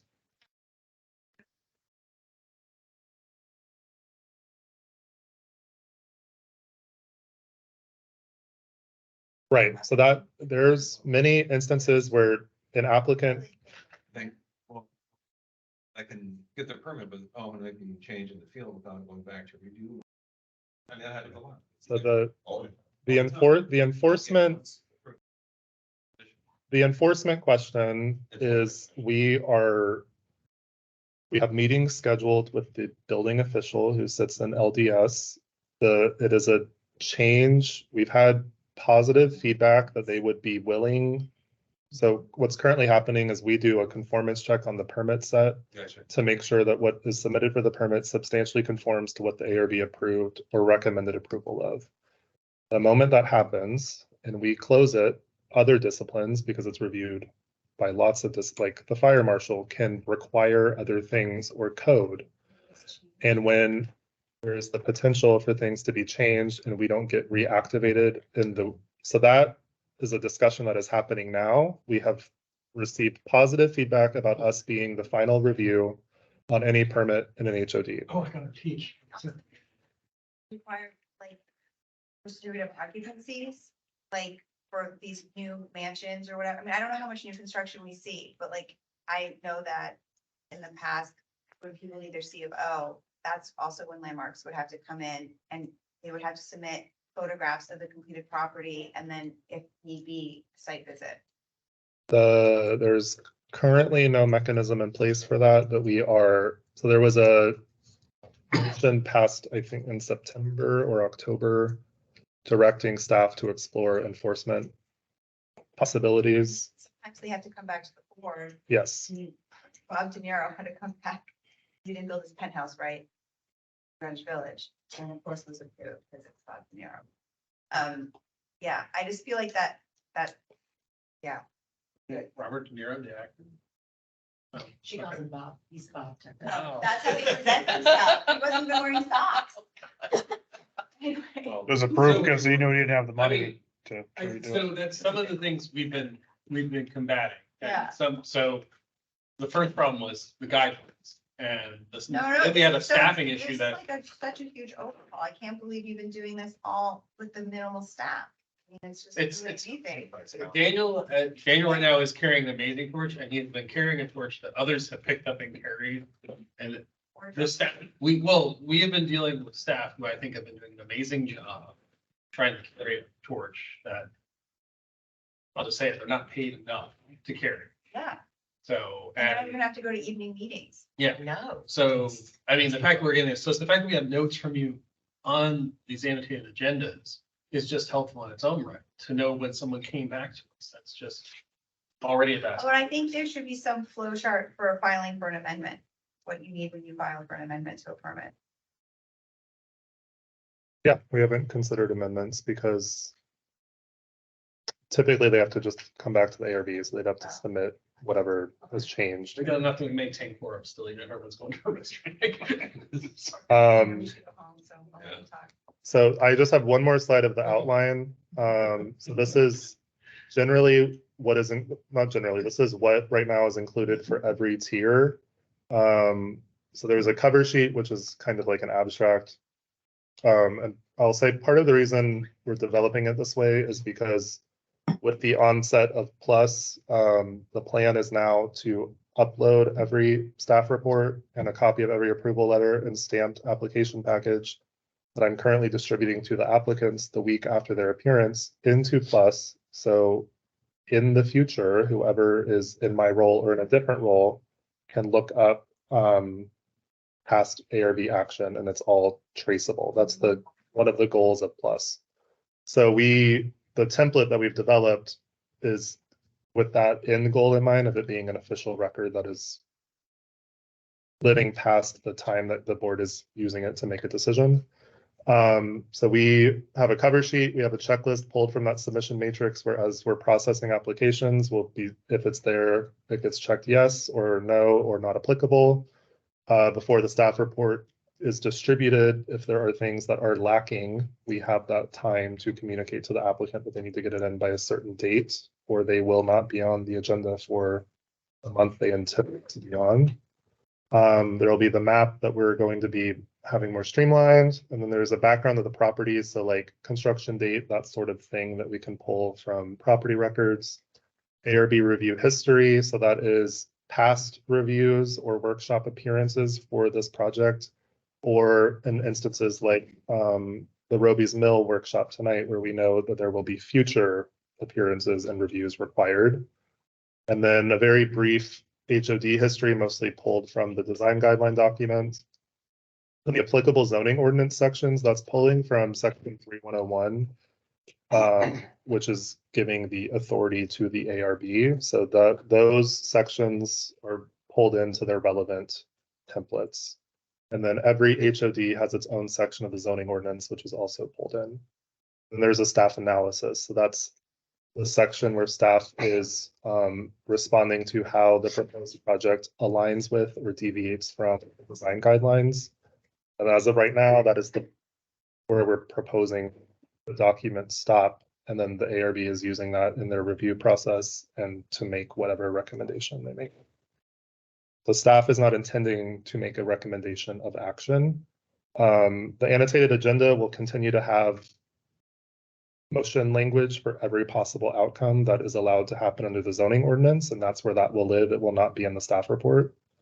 It'll be staff ensuring that everything required for that application to be on the agenda is there. It's been vetted. We've compared it to the design guidelines. So that is where we're at.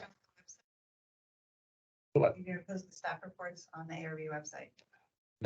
So to make things publicly available, the Ignite file is posted on the ARB website. The individual documents are not posted themselves. So they would be the thing that I emailed to you that has all the files.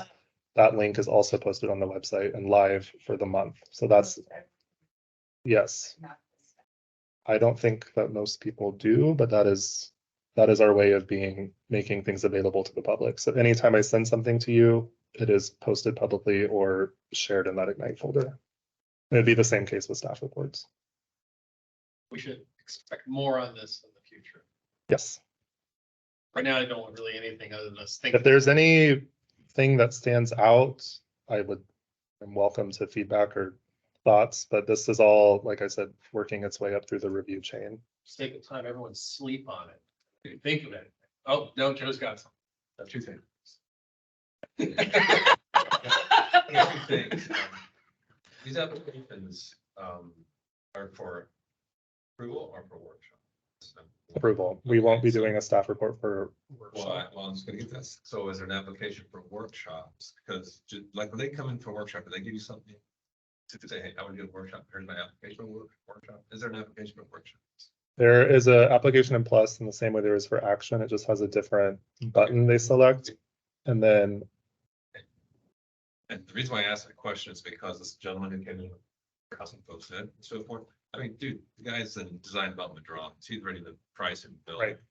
Okay, and ideally, I was just thinking, right here, being a designer, give us a quick sketch, let us help you maybe site plan the damn thing, or give some character in it.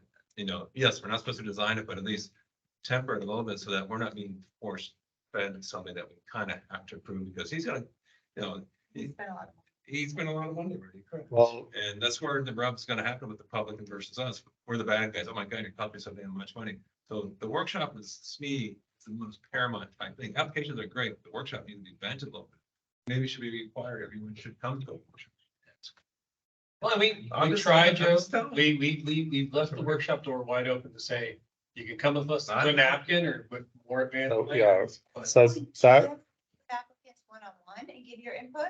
I don't give input, I give guidance on what the ARB would like to see. So that, I will say that application, I have been flagging their permits since September. And then it finally got back from the permit processor to them. And now they took my recommendation to come as a workshop. Case in point, they got a permit, they're trying to get the permit. Oh my God, I can't get it. We flagged it. And so the system is working. They were very receptive when because Now they're.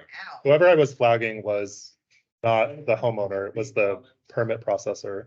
So when I finally heard from them, because and plus I put, please contact Daniel White and put my email, and then I just wait until they reach out, because that's all that I can do.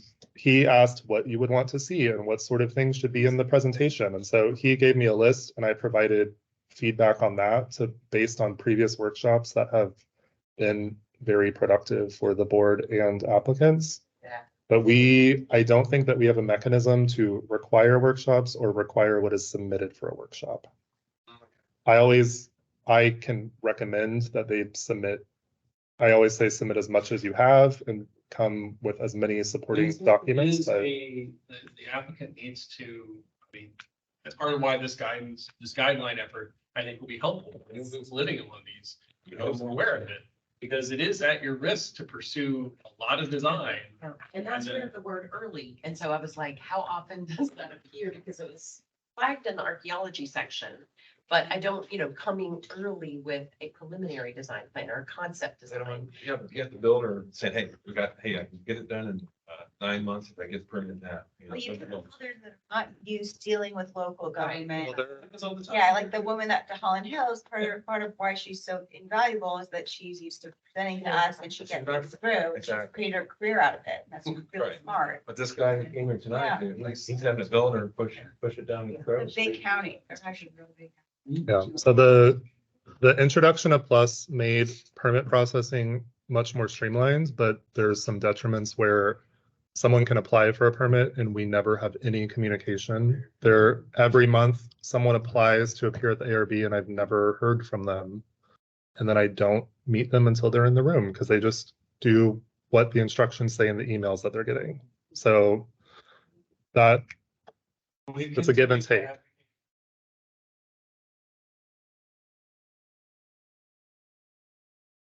Continue to point out that we want an applicant to be informed of what they should expect when they come here, because we see builders, we see other, even homeowners come in and they're not prepared for what they hear. I will add this, I do a lot of rezoning and so forth, but, contractors, owners have to post bond in the streets, public streets and so forth.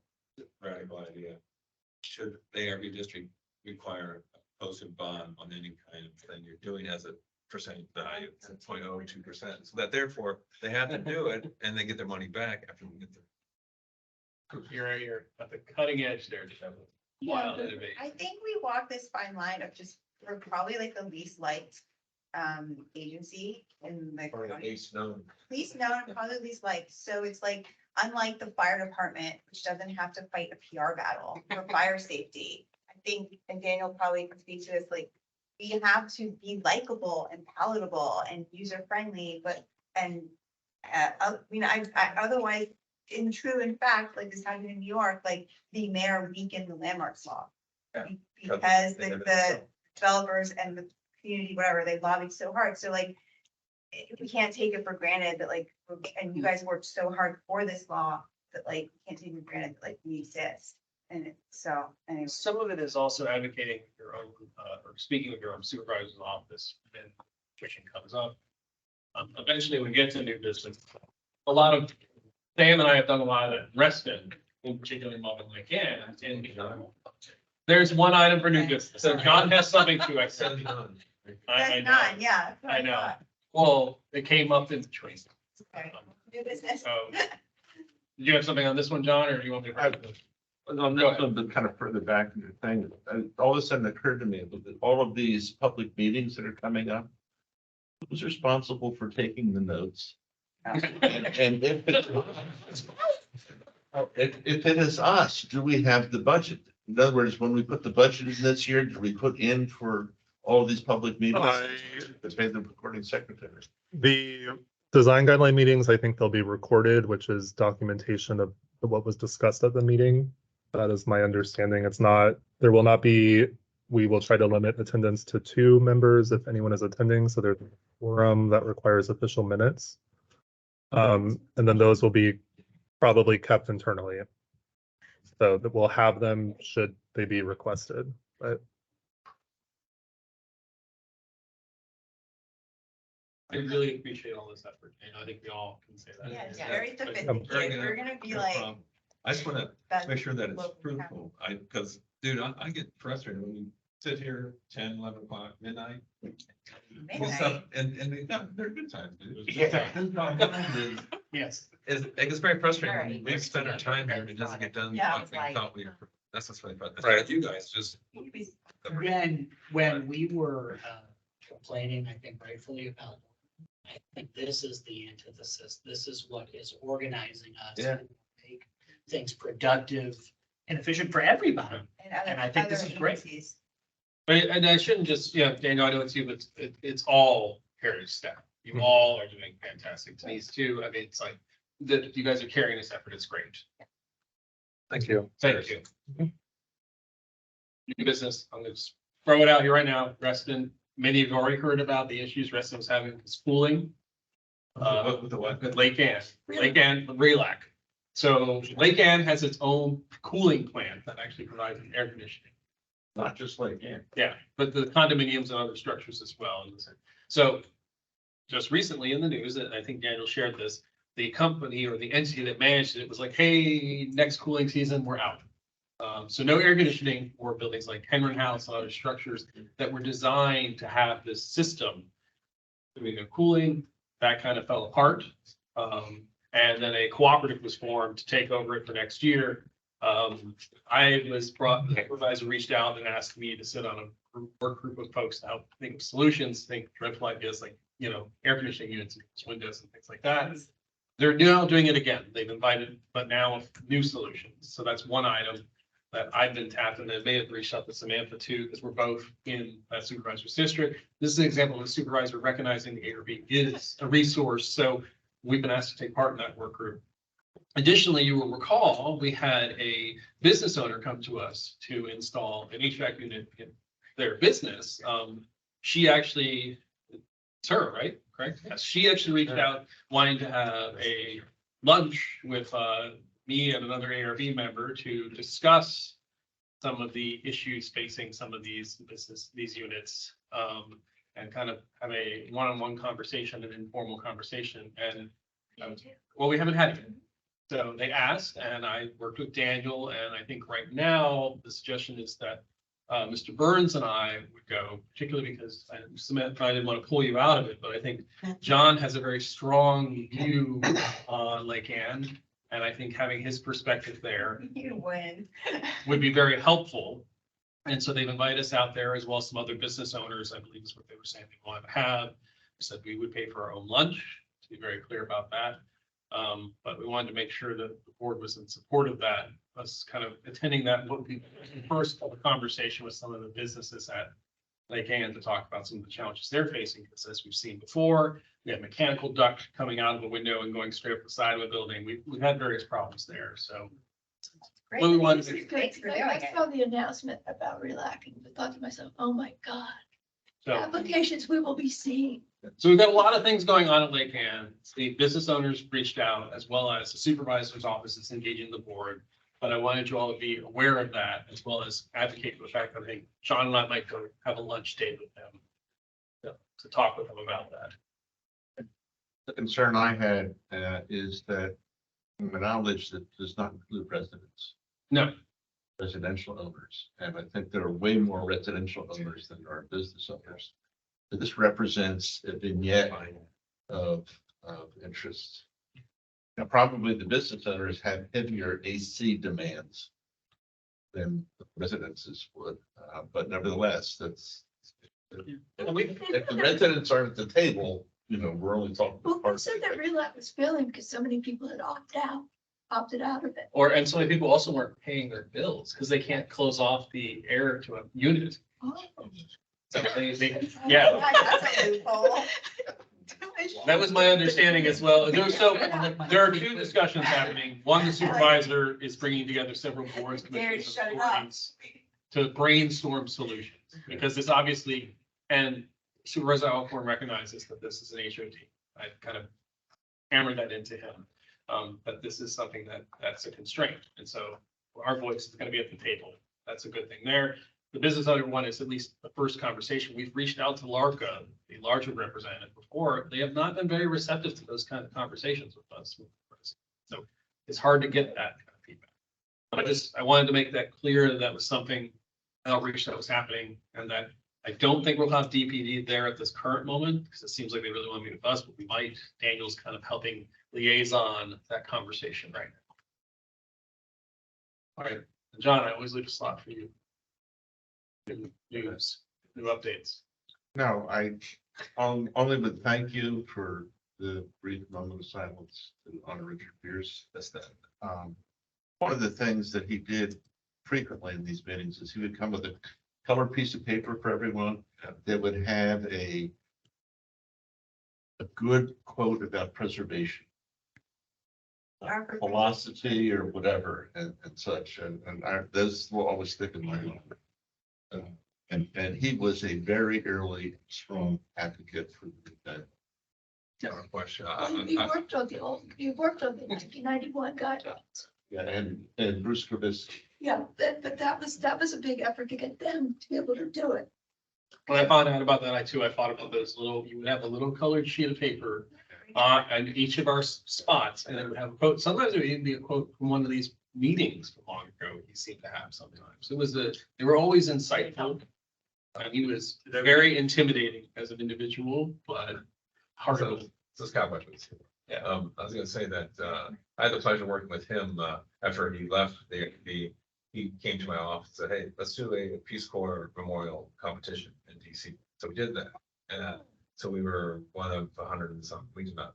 It was a great, myself and another designer and a couple years after at lunch. So when he was out in Arizona, I've had semi-dialogue with him once he moved to Yuma, because my family in Phoenix. I said, let's see you when I'm in Yuma. Unfortunately, I've not been out to Phoenix for 5 years. Various, so sorry I could not see him, but he was a great guy. He was rough around the edges, but had a good soft heart about architecture and all that. stuff. So I will miss him without question. Mr. Mobley is at the same vernacular, so to speak. Not as rough, but maybe more soft spoken. Richard Still the was same really rough. He had a deep body of knowledge and he. Oh, yeah. He would pick up on things like the fact that the school board wanted to demolish the original Metropolitan High School itself on the development. And in fact, I Googled him recently because we're dealing with that with an elementary school and sadly saw the news. Yeah. But, yeah, he would pick up on things and he couldn't get the county to pay attention, so he got the state legislature to get involved in that one. And I know his So it definitely memorials, is going better. his memorials come up in March, it sounded like here Yeah. locally, so Mm. it'd be good to get more information when you ever have that. Yeah, if it does get shared. I was very sad to see that. I mean, to the eyes. Right. Well, I think if there is no other business, I think it's good to. Tell colleagues, so I could entertain a motion to adjourn. So moved. All right, all those in favor? Aye. Aye. You got holiday on Monday. Go.